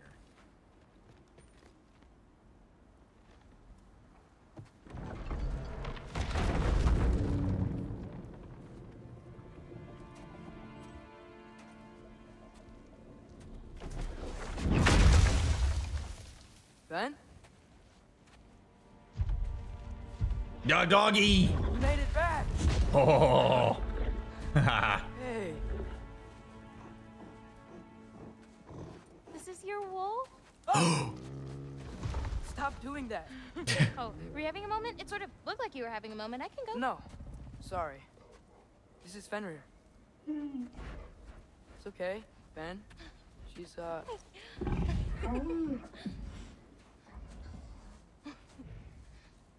was right about your knife. Huh? I'm glad you found a place for his soul. Me too. Hey, how'd you find me here?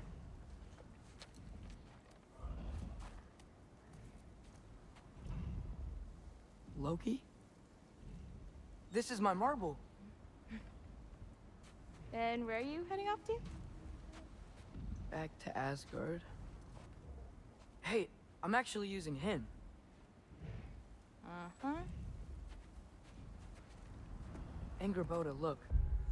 This is super important when we think about development. If there's anybody that he's gonna listen to about how big of a deal this is and how scary it is, it's Angrboda. This is why it is so important for teenagers to be surrounded by other good people. Like, to be surrounded by good peers. Because peers will keep a teenager in check a lot better sometimes than parents and other adults.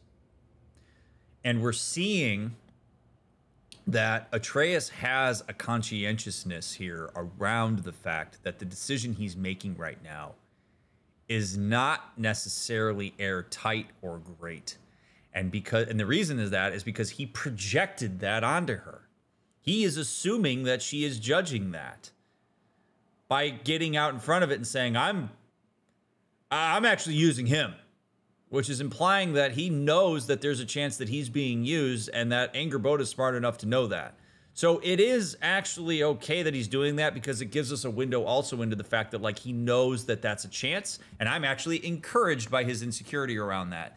The scariest thing in the world is a teenager who is super tunnel vision that they have the idea and that it's correct and that there is no fallibility to it. Atreus is beginning to acknowledge that there are some issues with his plans, and that is good from a maturity standpoint and from a making sure that you plan accordingly standpoint. So there's good stuff happening here in terms of a reflection about himself. I mean, Once I see this through, I'm gonna know everything. How to save my father, how to stop Ragnarok, and maybe, hopefully, how to bring our people back. Loki, those are all very noble intentions. But he's Odin.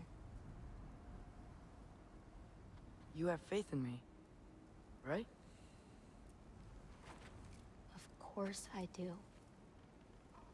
I just hope the story you're writing for yourself is the one that you truly want. Would you take care of Finn while I'm away? I'll take good care of him. Won't I, boy?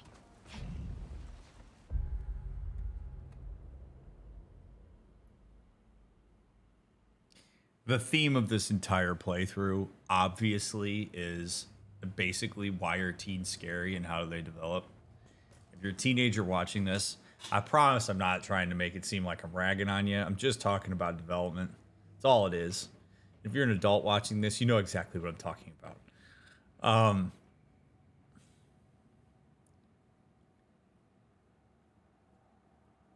The idea... So, we still see, at times, some over-personalization that is really more of a hallmark of the fact that he still doesn't have the 30,000-foot view of this entire situation. And that's as evidenced by the fact that when Angrboda says it's Odin we're talking about, Atreus doesn't take that in as Angrboda basically saying, Odin is dangerous, dude. This isn't about you at all. This is about the fact that basically nobody can get one over on Odin, which is why he's in the position he's in the first place. The reason that Odin rules with an iron fist is because nobody's been able to take him down, because he's a manipulative jackass that has managed to control everybody. There's a reason he's in power. Thor himself hasn't taken him down, despite having the amount of like vitriol toward him that he has. Okay? Your father hasn't taken him down. You think you think your dad would have taken him down if he could? Of course he would have. Like, there's a reason that Odin's in power. But Atreus doesn't take that into consideration when he hears that from Angerboda. What he hears instead is, I don't think you're competent enough to take it on. And it's like, dude, it has nothing to do with you. But that's what teens do. They internalize stuff. They think it's about them. They take outside stuff and they inductively reason their way through it. And so he believes so strongly in his ability to do this that he is disconnected from the fact that what he's attempting to go do is incredibly risky and difficult. Not because he's incompetent, but because the circumstances are nuts. Like, he's got a snorkel and he's trying to go deep sea diving right now, is essentially what's happening. And if he looks at it and says, no, I should be able to do this with my snorkel, that's why teenagers are terrifying when you're an adult, because when teens get it in their head on this stuff, they make dumb decisions as a result of this because they're not fully capable of understanding the entirety of the context that they're going into, despite them trying to convince you that they do. And it's like watching a train wreck when you're an adult. You're like, holy crap, this person's literally going to try to deep sea dive with a snorkel because they believe that they can do it. And Odin, in some ways, has empowered him passively to believe that he can do it by saying that he trusts him and involving him in his plans and all this stuff.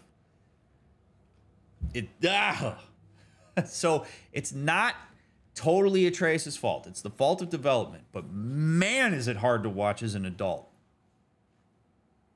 Like, I gotta believe that there are some teens that like have played this game or are watching this playthrough that are like, yeah, Atreus, like, rock on, bro, go get it done. And there are adults that are like, ah!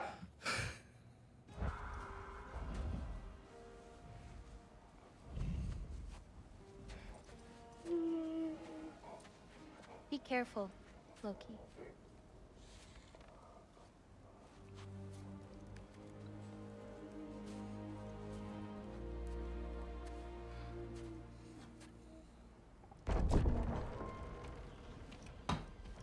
Oh, baby. Here we go.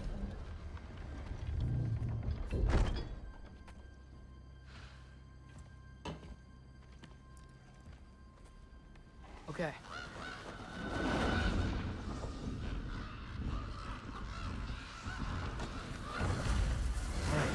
I just gotta help Odin complete the mask, but also make sure he doesn't get any answers from it.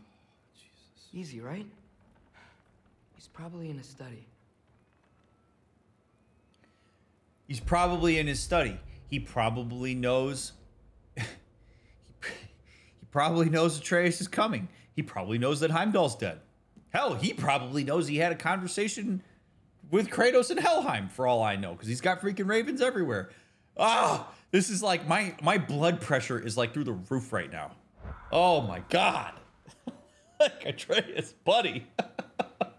Ah, like, this hurt. Oh man, like it's just like, oh man, it's terrifying, man.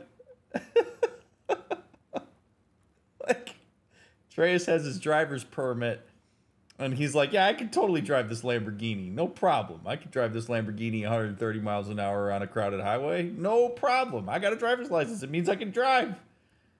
Oh no. If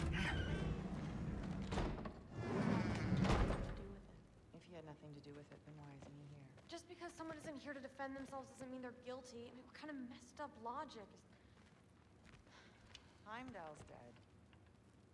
Suddenly this boy, who you won't stop hanging around, is nowhere to be seen? He's literally working with Grandfather! Oh. Well, that puts me so much more at ease. What I'm saying is that maybe you wouldn't feel so weird about it if you said more than a cold hello to him. Forseti's investigating, so the truth will come out soon enough. I hope it does. Oh, hey, Don't mind me. I was just trying to figure out what kind of fur is on this bench, Thrud. It's a real comfy bench, made more comfortable by this fine Midgardian boar pelt. I was just admiring the craftsmanship and the density of the.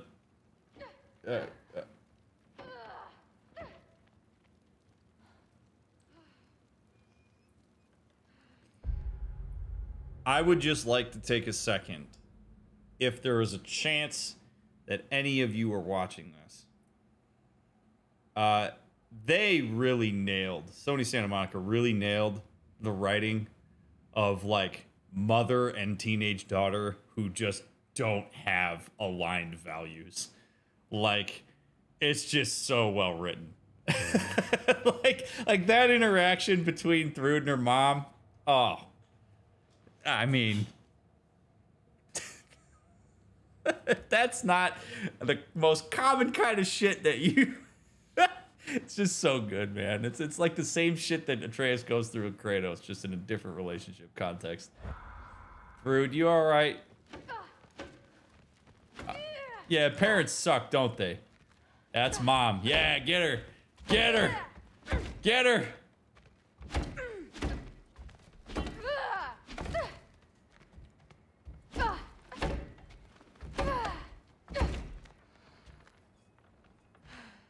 I don't really want to talk right now.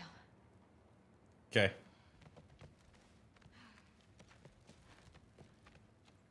You know, when we get older, there's... Okay, never mind.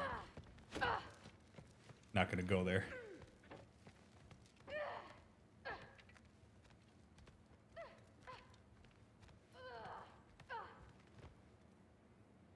Maybe he was talking about Thrud, not Angerboda. I don't know who he has a crush on.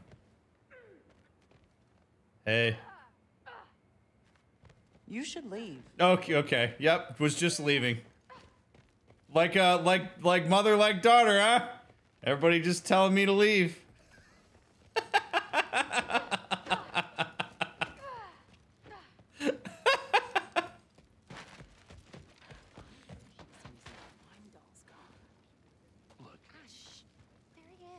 What? Hey guys. Oh boy.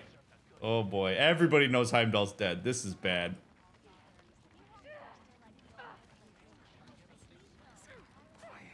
Oh boy. Okay. Well, maybe. Maybe you cool? Oh boy. Okay. I can just hear people are like, "Go talk to Odin, DrMick." I'm going. I just want to make sure. I just want to get a lay of the land here. This is not great. Okay. Panic does nothing. Harness it. That's his father. That's his father. This is good. This is good. He's got Kratos in his mind as he walks into this room.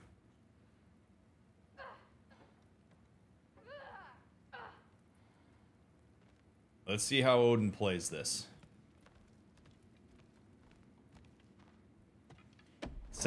By the way, it says a lot about Odin that I actually can't anticipate what he's going to do here. Usually I can get a pretty good beat on what people are going to do. I have no idea how Odin's going to handle this, and that's a testament to how off-kilter he keeps everybody. It's what makes him so dangerous and scary. I have no idea what he's going to do. I don't know if he's going to freak out. I don't know if he's going to play it calm. I don't know if he's going to say, like, no, Heimdall needed to die. I have no idea.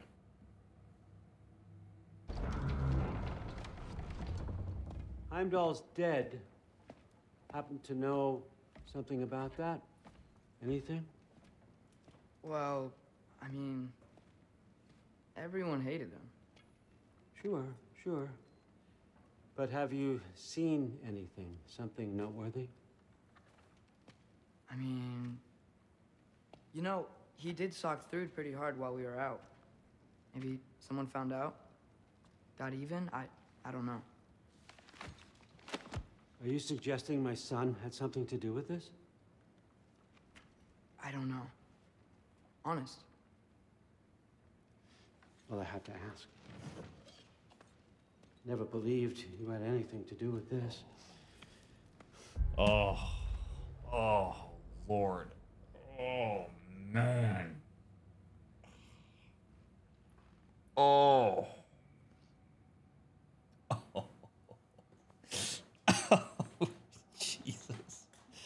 Of course he knows. Are you kidding? Here's the whole play on this. Okay, so this is the whole play. If you're Odin, it makes complete sense. Oh man, here's the play. It's like a lawyer. Lawyers never ask questions they don't know the answer to, ever. It's like rule number. I'm not even a lawyer, and I know that. Never ask a question in court if you don't know the answer. Odin knows the answer. So the information that Odin gets here from how Atreus answers that question and responds is what he is going to use to calculate his next move. That's all it is. Does Atreus tell me the truth here? Does Atreus lie to me? The person who's going to know whether Atreus told me the truth or lied to me is both of us, but Atreus is going to think it's only him that knows. And so now he has Atreus already basically backed into a corner of knowing he lied to Odin. And Atreus thinks that he's lying to control the situation. What he doesn't realize is he is not in control of this situation at all. And really, I think it would have thrown Odin off if Atreus went in there and be like, yeah, my dad killed him. If Atreus wanted to play this smartly with how Odin handled that, what Atreus would do is he would come in and he would say something like, yeah, my dad did. Why do you think I'm back? I can't believe my dad killed him. That felt like a really dumb move because now he has Gjallarhorn and I'm terrified that he's going to start Ragnarok. That would throw Odin off.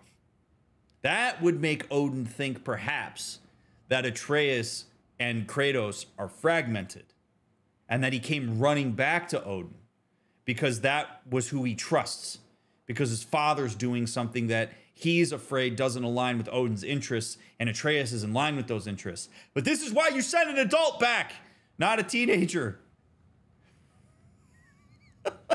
It was a terrible idea. I told my dad not to do it. And I can't believe he did it, and I'm pissed at him, and I'm here because we need to figure out how to do this. Odin, what's your plan? That would be him controlling the engagement. He's not controlling the engagement right now. I'm glad you're back. Oh, Jesus. So, I figured out what went wrong. I mistranslated a word here. Did you now? I thought it said beyond the cry of cold breath, but it actually reads the cry of first breath. Well, that's somewhere else entirely. I know where that is. Young man, you've done it again. Go.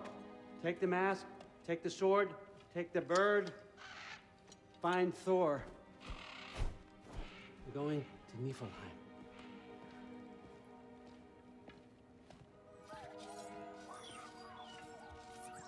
Missed you too.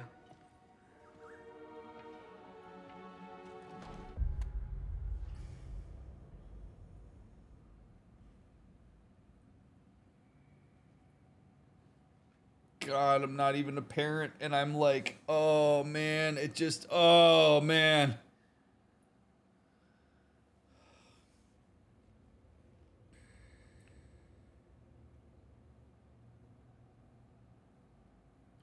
It's so scary because Atreus just simply doesn't have a point of reference for this. He just doesn't have it. He doesn't have a point of reference for understanding just how manipulative a person can be. Because his father is so truthful. The only way that his father lies is through withholding. But Kratos is not manipulative. He puts his intentions on the table clearly. And really, Atreus has never been around anybody that is able to do this in the way that Odin is. And the reason I say this is because I don't know about all of you who are watching this, but I know for me, the immediate reaction that I have to the way that Odin just handled that is, look how fast Odin drew that conclusion based on a semantic or based on a language error that Atreus made. He already knew. You don't draw that conclusion that quickly. He already knew. And so he gets really excited, says, take this, go this, empowers him, gets really excited about it, go do this. He knows that Atreus thinks that he's pulling one over on him, and he's playing along. Because something tells me that Odin needs Atreus for whatever it is that he's trying to accomplish here. And so his entire goal is to get Atreus to end up showing up in the space that he needs to show up in order to accomplish what he needs to accomplish. I think Odin knows exactly what it is that he can't do. And that Atreus can't, excuse me. And so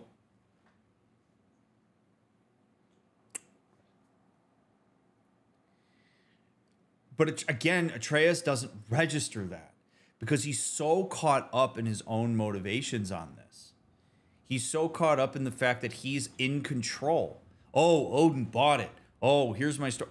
Like, he's not even considering the fact that Odin might be playing along. That's what sucks about this. It's like, it really feels like Atreus is absolutely Odin's pawn right now. Odin's not Atreus's pawn.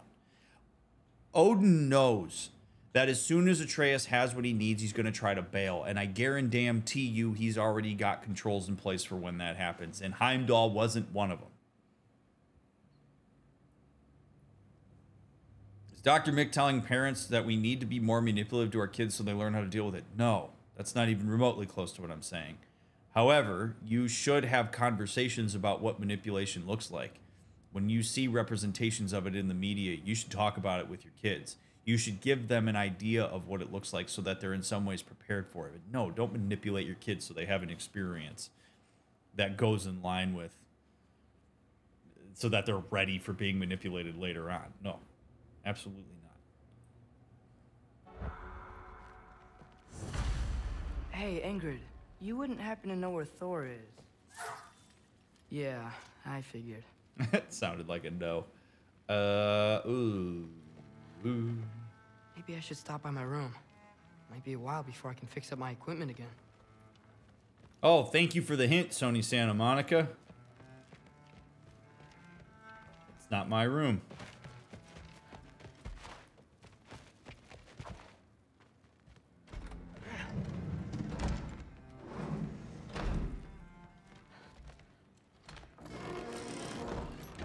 Would you kindly open the wardrobe? Nicely equipped. What needs work?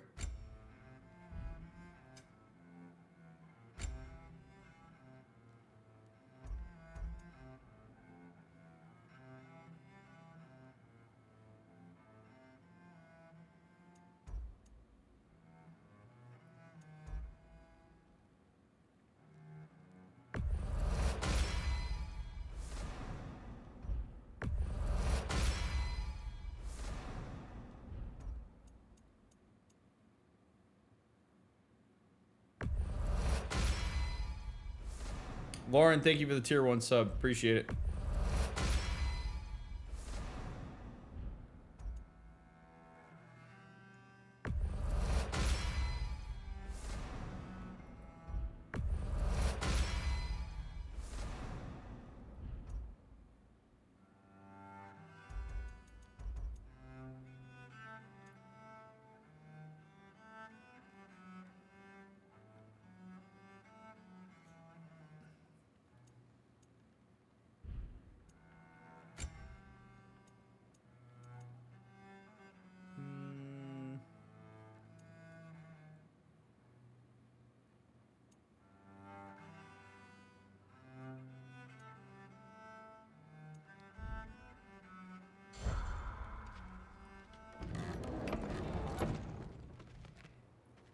Yeah, exactly, Scott. Right? Oh, boy.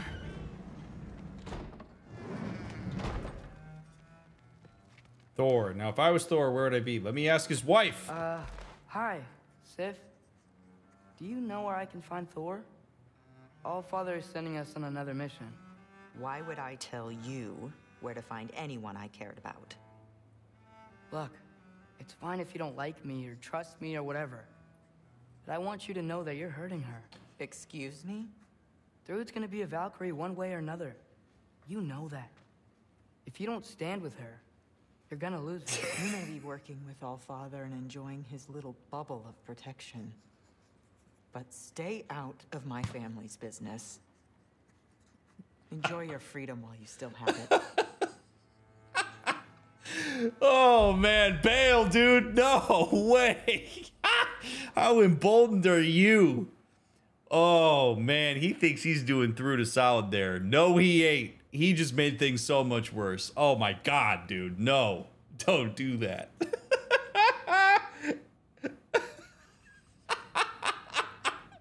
How have people reacted when they've told Kratos that you're going to do your own thing one day? He doesn't do very well with it, and neither is she. Bruh. Boy, that's he's got some real stones going at her on that. He really does. And honestly, I think it's perfectly okay that she responded in the way that she did. I think it's perfectly okay for her to basically say in so many words, fuck off. Because that ain't his place, and that's how you learn that it ain't your place. That's exactly how you go, oh shit, okay, ain't gonna do that again. Oh, that's a big miss. Oh man. Thrud ain't gonna like that either. you can't, you're not gonna white knight Sif, dude. That's not gonna work. That's just, I understand though, he feels emboldened by this whole thing. Like he thinks that he has this like monumental impact on everybody, and he's getting humbled real quick, and honestly it's for the better. Better to have other consequences than just from his dad. Allfather said I'm supposed to head to Niflheim with your dad. I haven't seen him around, and I was wondering if you had any idea where he could be. He wasn't with grandfather? No. I think I know where he might be. Follow me. I also wanted to talk to you about Heimdall. Don't.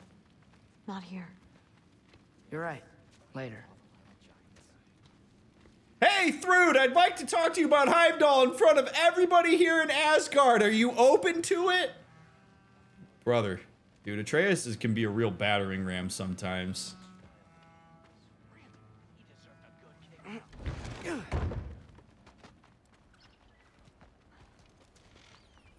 Back in Helheim, I told you I'd help your mom understand how much becoming a Valkyrie meant to you. I wanted to, let you know that I meant it. You didn't. And you're still alive? I did think she was gonna choke me with her hair. I'm honestly surprised she didn't. Thanks, Loki. Oh, wow.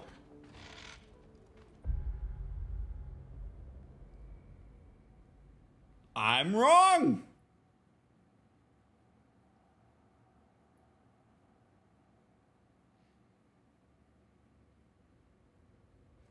Cool. I'm fine being wrong. Wow. I really didn't think she was going to take it that way, but I guess she feels like he did her a solid and he came through on a promise. Maybe she admires his brazenness. That's, wow. Good for her. Good for her. I mean, that's great. Good for her. I was not expecting that that's how she was going to respond. I thought that was going to be something she'd be like, dude, you're an idiot. Why would you do that? Now I got to deal with more bullshit. Maybe she's so fed up with the bullshit that she's like, all right, cool. But hey, consider me wrong. Happy to be wrong there. Nervous, thank you for the Prime sub.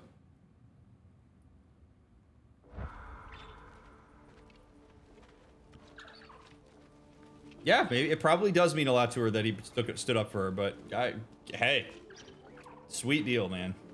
Good on you. Weapons aren't allowed inside. We'll have to check them. Why? The TSA is a bitch this time of year. Just do it. Come on, this way. Oh. Come on. They're not gonna let you in otherwise. Look at that guy. Holy crap.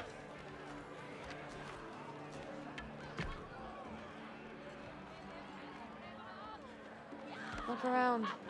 He'll be here. She says with disdain, she must be fed up with her father's drinking as much as anybody else. You're so out of your depth, dude. He's so out of his depth. It's fine.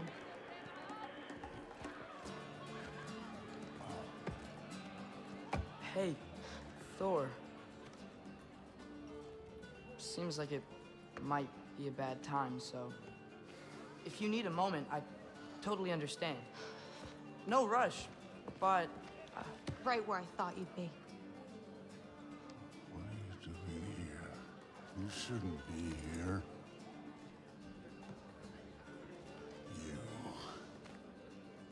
You shouldn't have brought her here.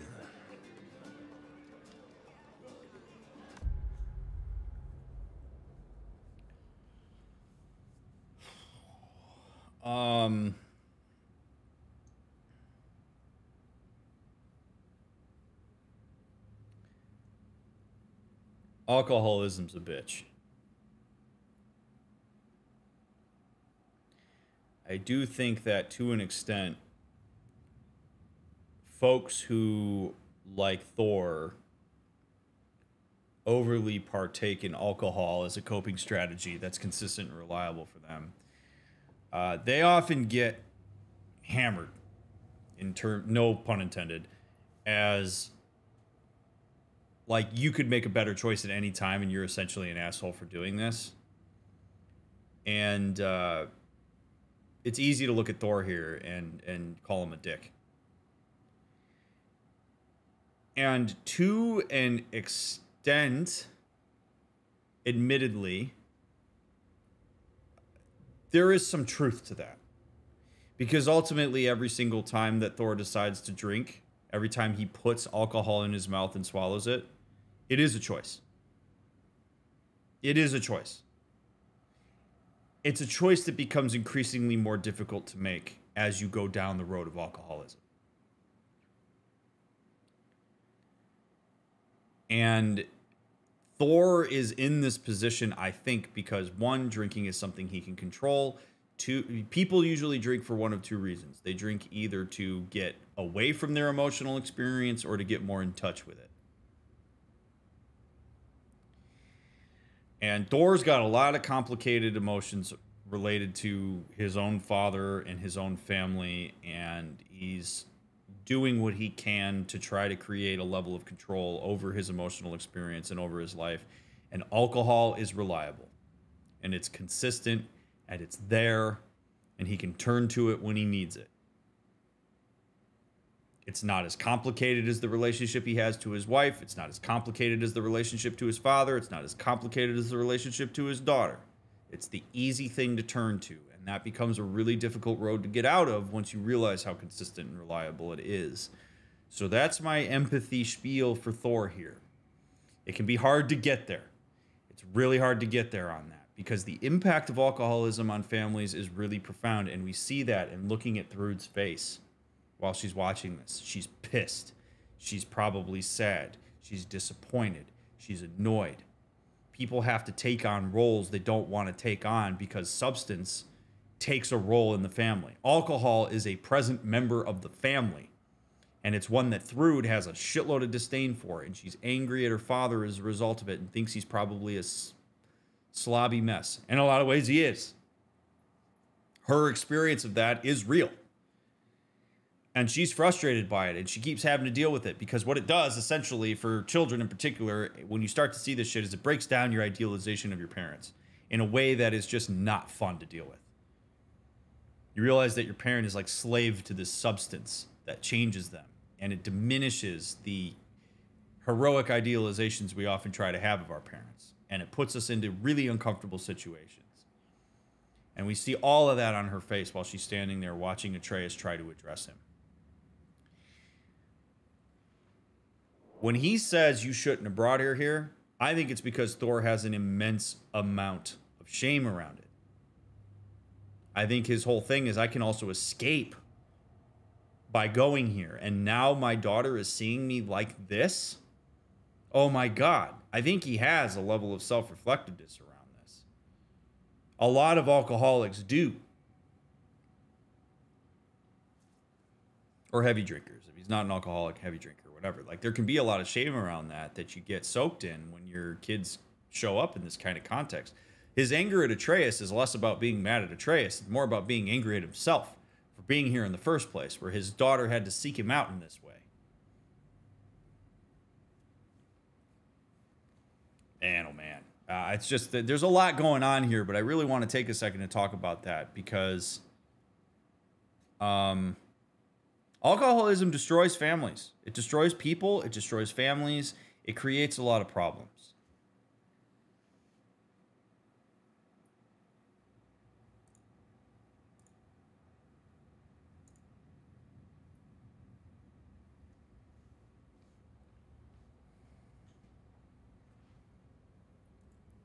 And not something generally you want to joke about. What are you doing?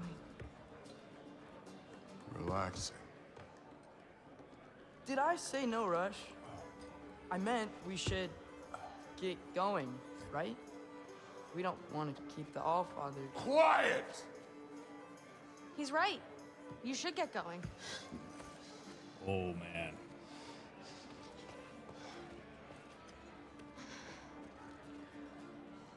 Dad? Don't do this. It's already done. Let it be known, the God of Thunder is good for two things. Killing giants and pissing me! Any man who disagrees will greet Mjolnir with its face. This is hard to watch. Really hard to watch.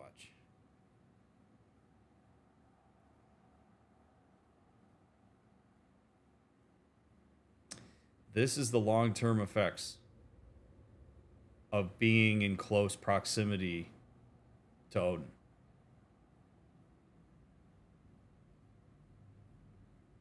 This is what happens.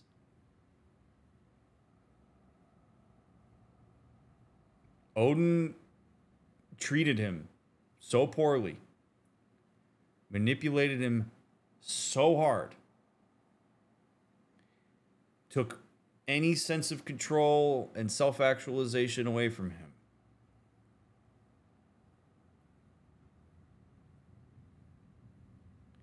Like, this is like tragic shit, man. Like, it really is. Like, we are seeing a man who hates himself because he learned to hate himself. He learned to do this. It's a narrative that he perpetuates. It's a narrative that he could try to work to change, but it's one that he's constantly reminded of, being in the presence of his father all the time. And Odin messes with him in a really profound way by keeping all of the mead available to him, by telling him things like, I like you better when you're drunk. Like, what are you supposed to do? Like, adults are big kids. You don't just grow out of this because you're an adult. This carries with you deep into adulthood. This is why abuse of children in particular is so abhorrent, because child abuse leads to incredibly damaged adults who make terrible decisions and do horrible things and then perpetuate harm to their own children. This is why abuse is terrible, because you have this kind of outcome. He is an absolute mess in the presence of his daughter right now, and to an extent is so locked into his own self-loathing, he doesn't even care. Why? Because what she's seeing in him right now is what he sees in himself. His justification for this is very likely, good, about damn time you see me the way that I see me. I am a mess. I am a fuck up. I am this. I am only good for two things, and I proclaim it proudly because that's a way that I take control of it.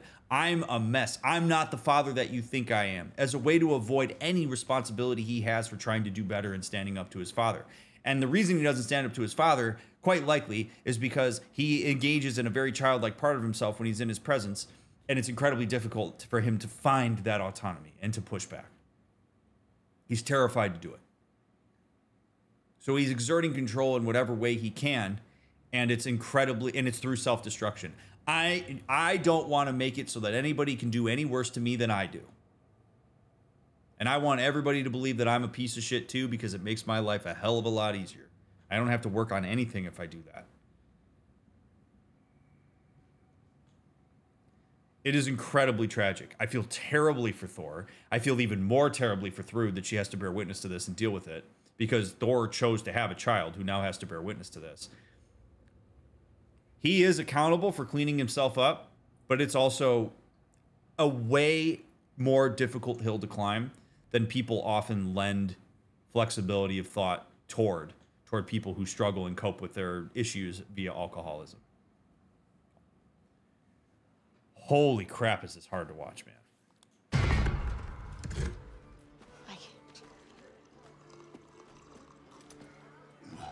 This isn't you. Thor, Hugin is waiting outside. Please, let's just... I said, quiet, boy. My name is...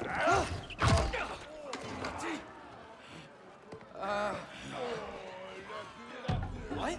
No, Oh, come on. No, I swear that really wasn't... That's enough! Okay, bar fight was not something I saw coming.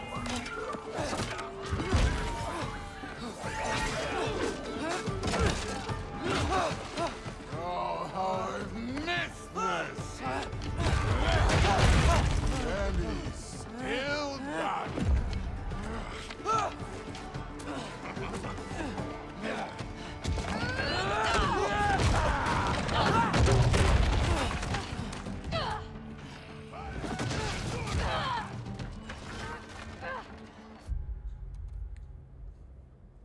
Seriously, didn't see bar fight coming tonight. But when Thrud says to Thor, "This isn't you," Thor's retort to that is going to be, "Yes, it is. Deal with it." And it's all like, if you're asking yourself, why would somebody get to the point that Thor is at? You have to look at it from like a development and a learning standpoint. The reason somebody gets to the point that Thor is at is because when you internalize the messages that you hear, in particular from an abusive parent, but really from any parent, they start to sound like your own. Like the point in time when an abuser really has like won the battle is when you can't distinguish the abuser's voice from your own voice. And for children, that's an even more like, that happens way more quickly in terms of like that lack of distinguishing, where Thor maybe could separate and think that this is Odin that's told him these things, but he's heard it in his own voice for so long that he thinks that's who he is. He thinks that that's what he's capable of and what he's supposed to do and all these other things.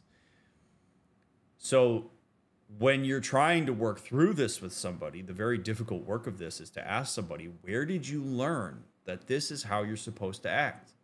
Like, Thor, where did you learn that getting drunk in a bar, getting wasted when you have an interaction with your father, or when you feel difficulty with your daughter or your wife, where did you learn that that's the best thing to go to?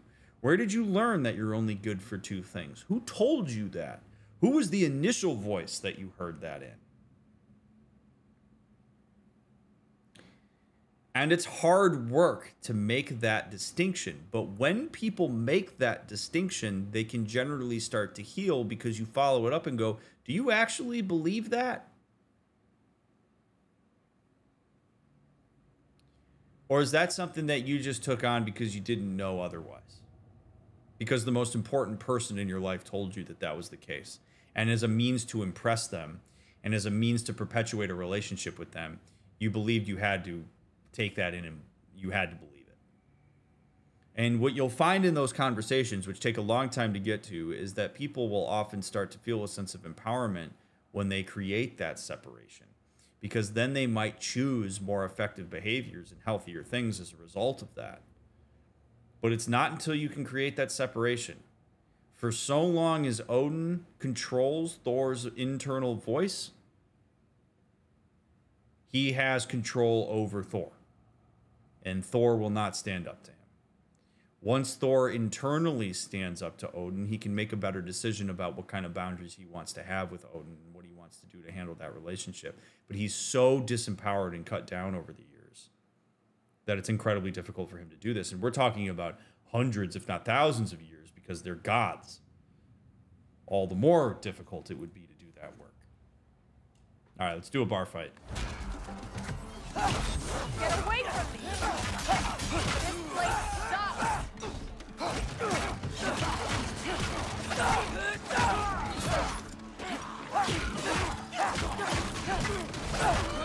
Through! I'm getting our weapons!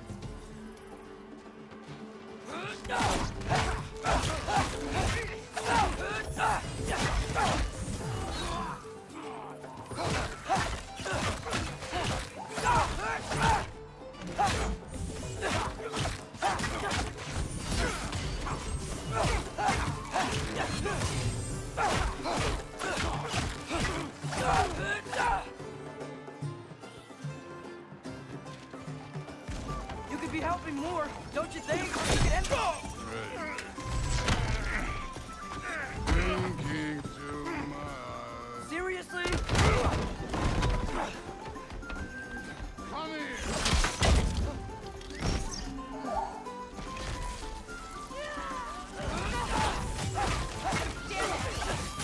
The door's right there!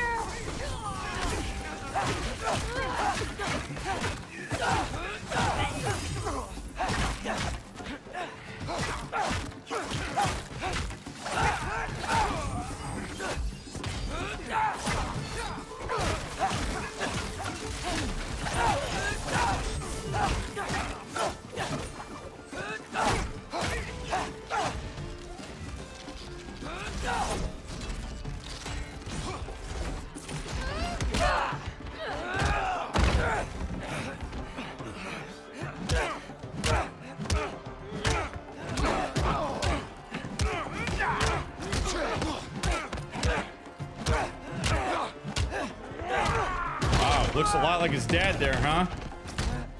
Jesus. Mutar from there. It's famous like this. Are you still conscious?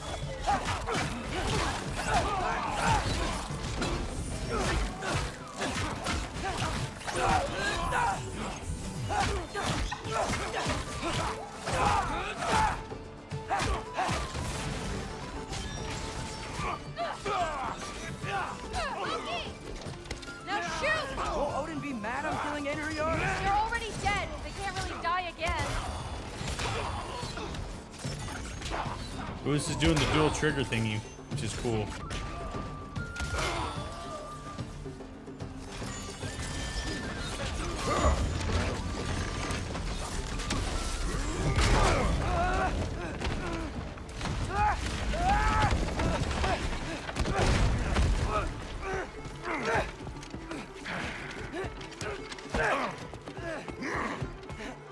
Mjolnir?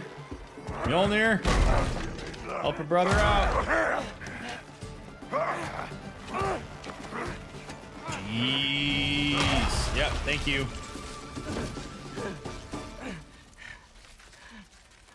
Jesus. What if you started again? Right now, just put down the... Grab his arms. Let's get him out of here. It's a good fight.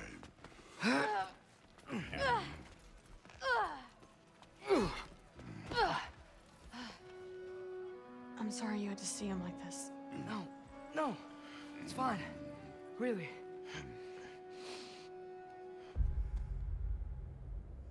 That's a really key line. You will hear people that are surrounded by alcoholics say that a lot. I'm sorry you had to see that. I'm sorry you had to be around that. It's because families and significant others personalize this shit. And they do it as a way to try to preserve the love and idealizations they have of the person who's engaging in these behaviors. They do it in a lot of ways to disperse the accountability, to disperse the pain. It's a roundabout way of saying it's my fault you're in his presence. This is how he is, and you shouldn't have to see it. And it's my fault that you did. The only person at fault here is Thor.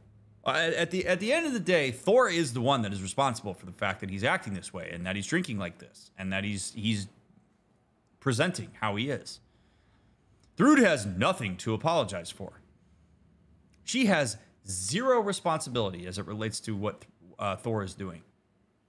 And unfortunately, sometimes families passively enable Thor, in this case, or the alcoholic in any other case, by doing these little things of diverting accountability. Because what happens is when people get so entrenched in this kind of behavior, we start to take for granted that that's just how it is. Even if there is a part of us that really wants to believe that the person will stop. And it's what leads to people like Thrud, in this case, developing a huge amount of what ifs and what could I have done. Like that personalization taken to a unhealthy level is going to lead to her later on in life overly assuming accountability for what she could have done to change her father's behavior. And the reality is your father is the one that was responsible for that. And it can be very hard for children to hold their parents accountable to the terrible things they did, even if they objectively know that they're terrible. Because we want to preserve the idealization rather than the reality of what it was that we're working with. This does happen outside the context of alcoholism. In this case, we're talking about it in the context of alcoholism because of Thor. But this can happen with anything. This can happen with abuse. This can happen with neglect.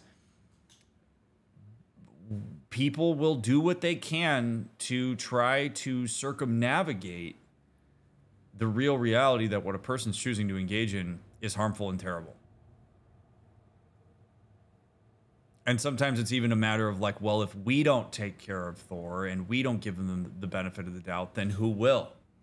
And sometimes that's a real harsh reality. Yeah, maybe Thor drinks himself to death. And a lot of people can't live with the idea that that would be an actual consequence for the actions that he's choosing to engage in. It has nothing to do with them not saving him. It's not your responsibility to save your father from his substance abuse. It's your responsibility as an emerging adult to decide what your boundaries are with it, to create a realistic portrayal of your father, to assist where you can, but also to protect yourself where you need to. But that line, I'm sorry you had to see this, is the gateway a lot of times to personalization that creates a lot of internal conflict and issues for people later on in their lives as adults. And it's a real shame that Thrud's in a position where she has a sense that that's something she's supposed to say.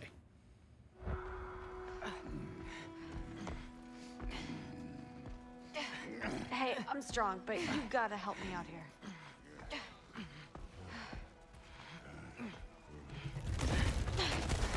Come on, it's not that far.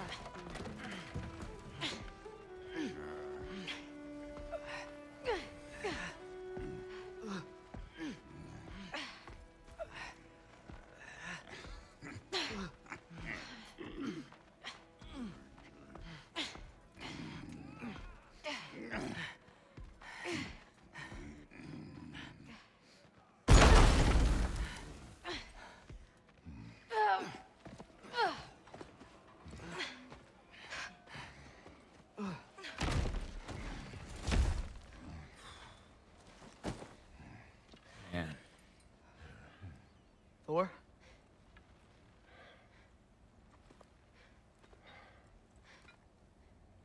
Get up.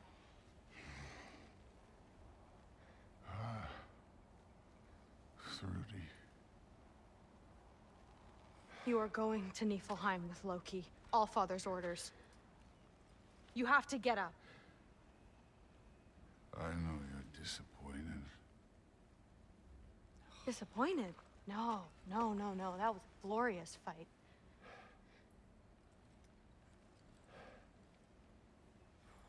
You can't even say you're sorry this time, can you? Because what's one more broken promise?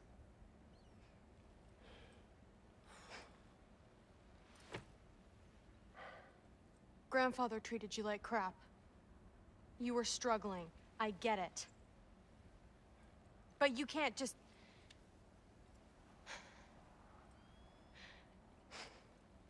Say it. Say it. Say it. Say it. Say it. Say it. We're here for you. Mom and I are here for you. Even when you're here. We love you. You know that.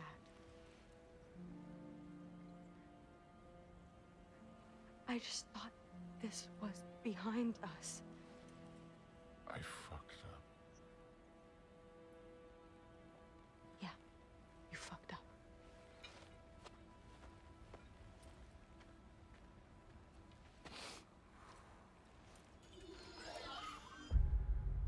Oh, man, oh, man, oh, man, oh, man.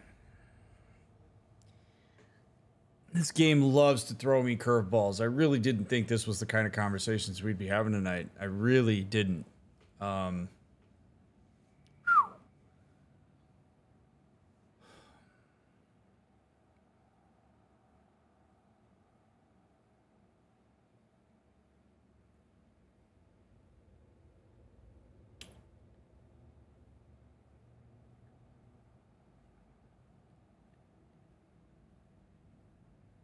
Thrud is in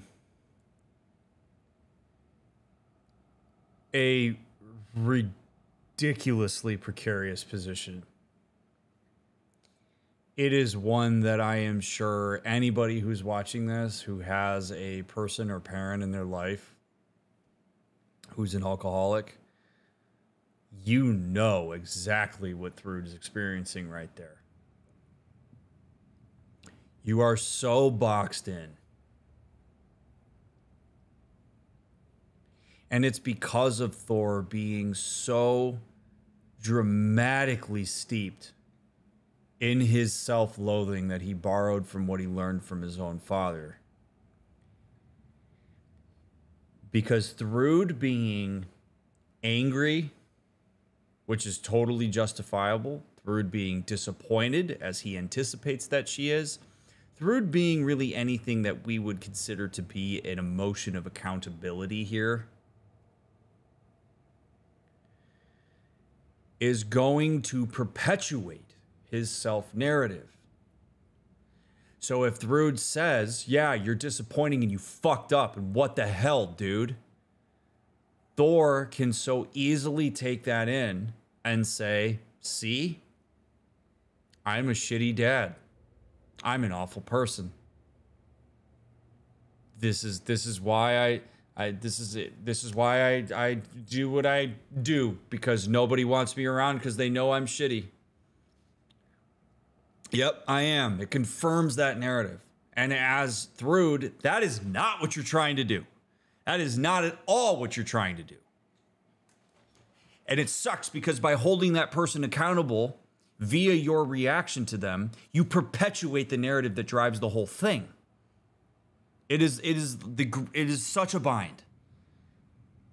And so then what do you have to do? You have to do what she did, which is a lot of emotional work, which means that you have to dig in and you have to somehow find it in you to counter that narrative, which for so many people that are valent to alcoholics in this case is so hard because you have to invalidate the shit out of yourself in order to do that. You basically have to say to yourself, my experience here is less important than me running counter to a narrative that this person is choosing to perpetuate and is making horrible decisions as a result of. It's just not fair. So for Thrud to dig in really deep there and say, we love you and we're here for you, and I get that the reason you're doing this is because your father is an asshole, is something that is true. It's amazing that she has the wherewithal to do that. It is also so ridiculously sad that she has to do that. Because she has to completely void out her frustration here in displaying that to him.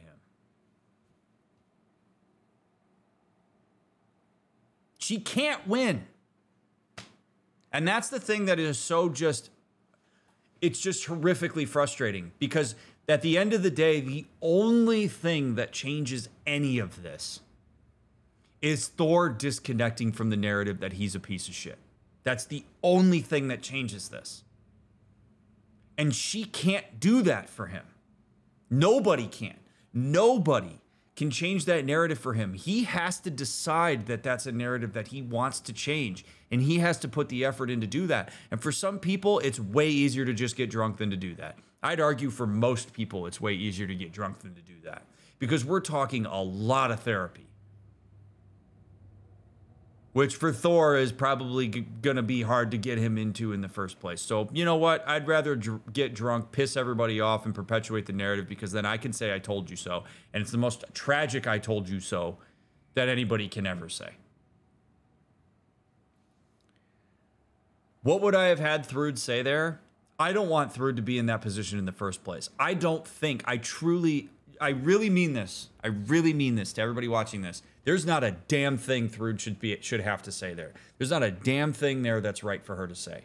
It's not on her to change this interaction. The fact that she was willing to dig deep and find that empathy and go there with him and make it known to him that she knows that he does this because his father was an asshole, and that she's not really interested in trying to see him the same way, that's probably the best that she could do, and that's too much.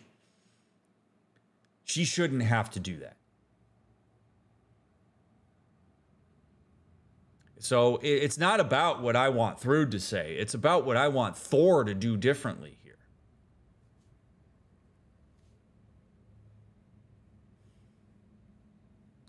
here. I mean, truly, like, this is...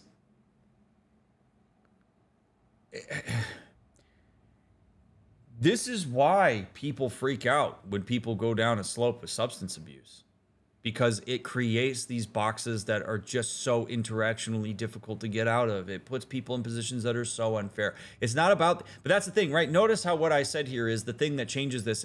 I didn't say it's that Thor stops drinking. That ain't it. That ain't where the core of this issue is. Thor drinks for a reason. Thor's not drinking because it's fun. He's not having fun in the bar. No. Thor's drinking because that's what he's got to resolve the issues that he has. He has to get into that narrative. And the problem is, most people know that it's not about the drinking, but the drinking's the proxy. People think if he stops drinking here, it's going to make a difference. No, it isn't. If he stops drinking, he's going to find another way to be self-destructive. He's going to find another way to try to perpetuate the narrative that, again, was pushed into his mind by his father, that he's a piece of shit, that he's not worthy of being seen differently. The only thing he's worthy of is being seen the way that he believes he's supposed to be seen, because that's what his father said.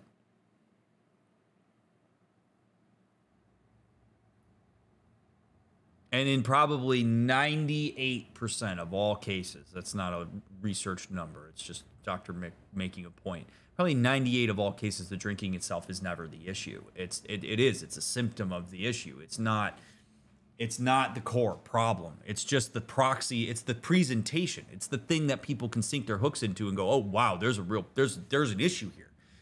And it's so painful for Thrud to know what it is, to sit there and know what it is, and have to essentially be the emotionally intelligent person relative to her own father, who she deserves to be taken care of. She deserves to have Thor present and say, you want to be a Valkyrie? Let's figure out a way to help you be a Valkyrie. That's what she deserves to have. Not somebody that she has to sit and talk to slumped over on a cabin wall and say, I love you, when he just completely embarrassed her and disappointed her.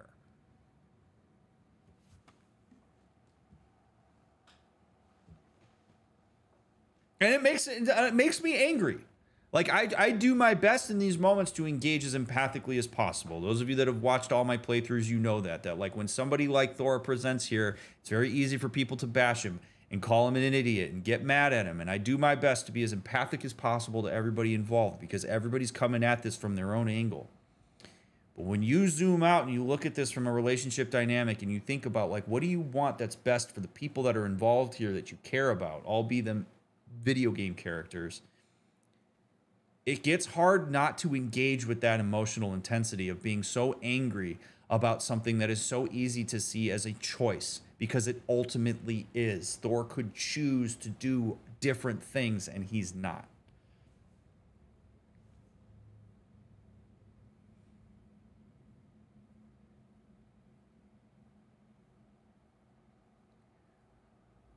Oh my God.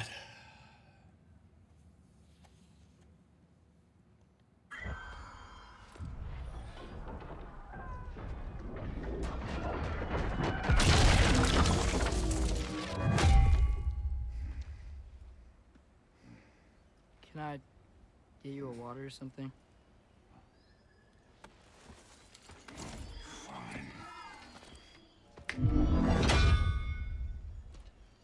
You again?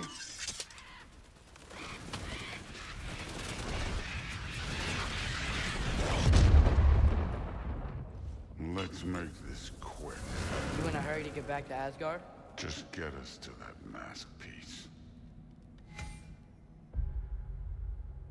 And we will in part 32. Thank you, friends, for hanging out. Thank you for taking the time out of your day or night to watch this episode. It got way heavier than I thought it was going to go. My goodness. Thank you for taking the time to watch this. I hope that my words and analysis on this are meaningful in some kind of way. Again, I encourage you, if you if any of this hits you in a particular way, I would love to read a comment about it. So leave a like, leave a comment. I read all of them. I don't respond to all of them, but I do read all of them. So I really do enjoy reading them. So I am grateful that you take the time to watch these and that you care about what I have to say about them. And if this is something that you think other people could benefit from watching, by all means, like, make a clip or pass it on or tell people about the playthrough. I appreciate those of you that spread the word about what I'm doing, because my hope is that people can maybe feel heard and understood, if nothing else, on top of kind of getting some information from me about this stuff. So didn't think we were going to go in this direction at all tonight. So it engaged a part of my brain I haven't had to engage in a while. So I'm grateful for that. Sony Santa Monica has written a hell of a game here. I know I say it a lot, but like, we have really run the entire gauntlet on things that we could talk about in a game. Like, this game has captured it all, and it really is pretty incredible. So if you're binging this, we'll hang out with, hop on over. I'll see you in part 32. We'll go through Niflheim with Thor. If you are waiting for the next one to come out, as always, I'll get it out as soon as I possibly can. Make sure you follow the links in the description. Consider a Fourth Wall membership. Come hang out in Discord where I post all the announcements and all that fun stuff. Check out my other content in the meantime, and I will look forward to catching you on the next episode.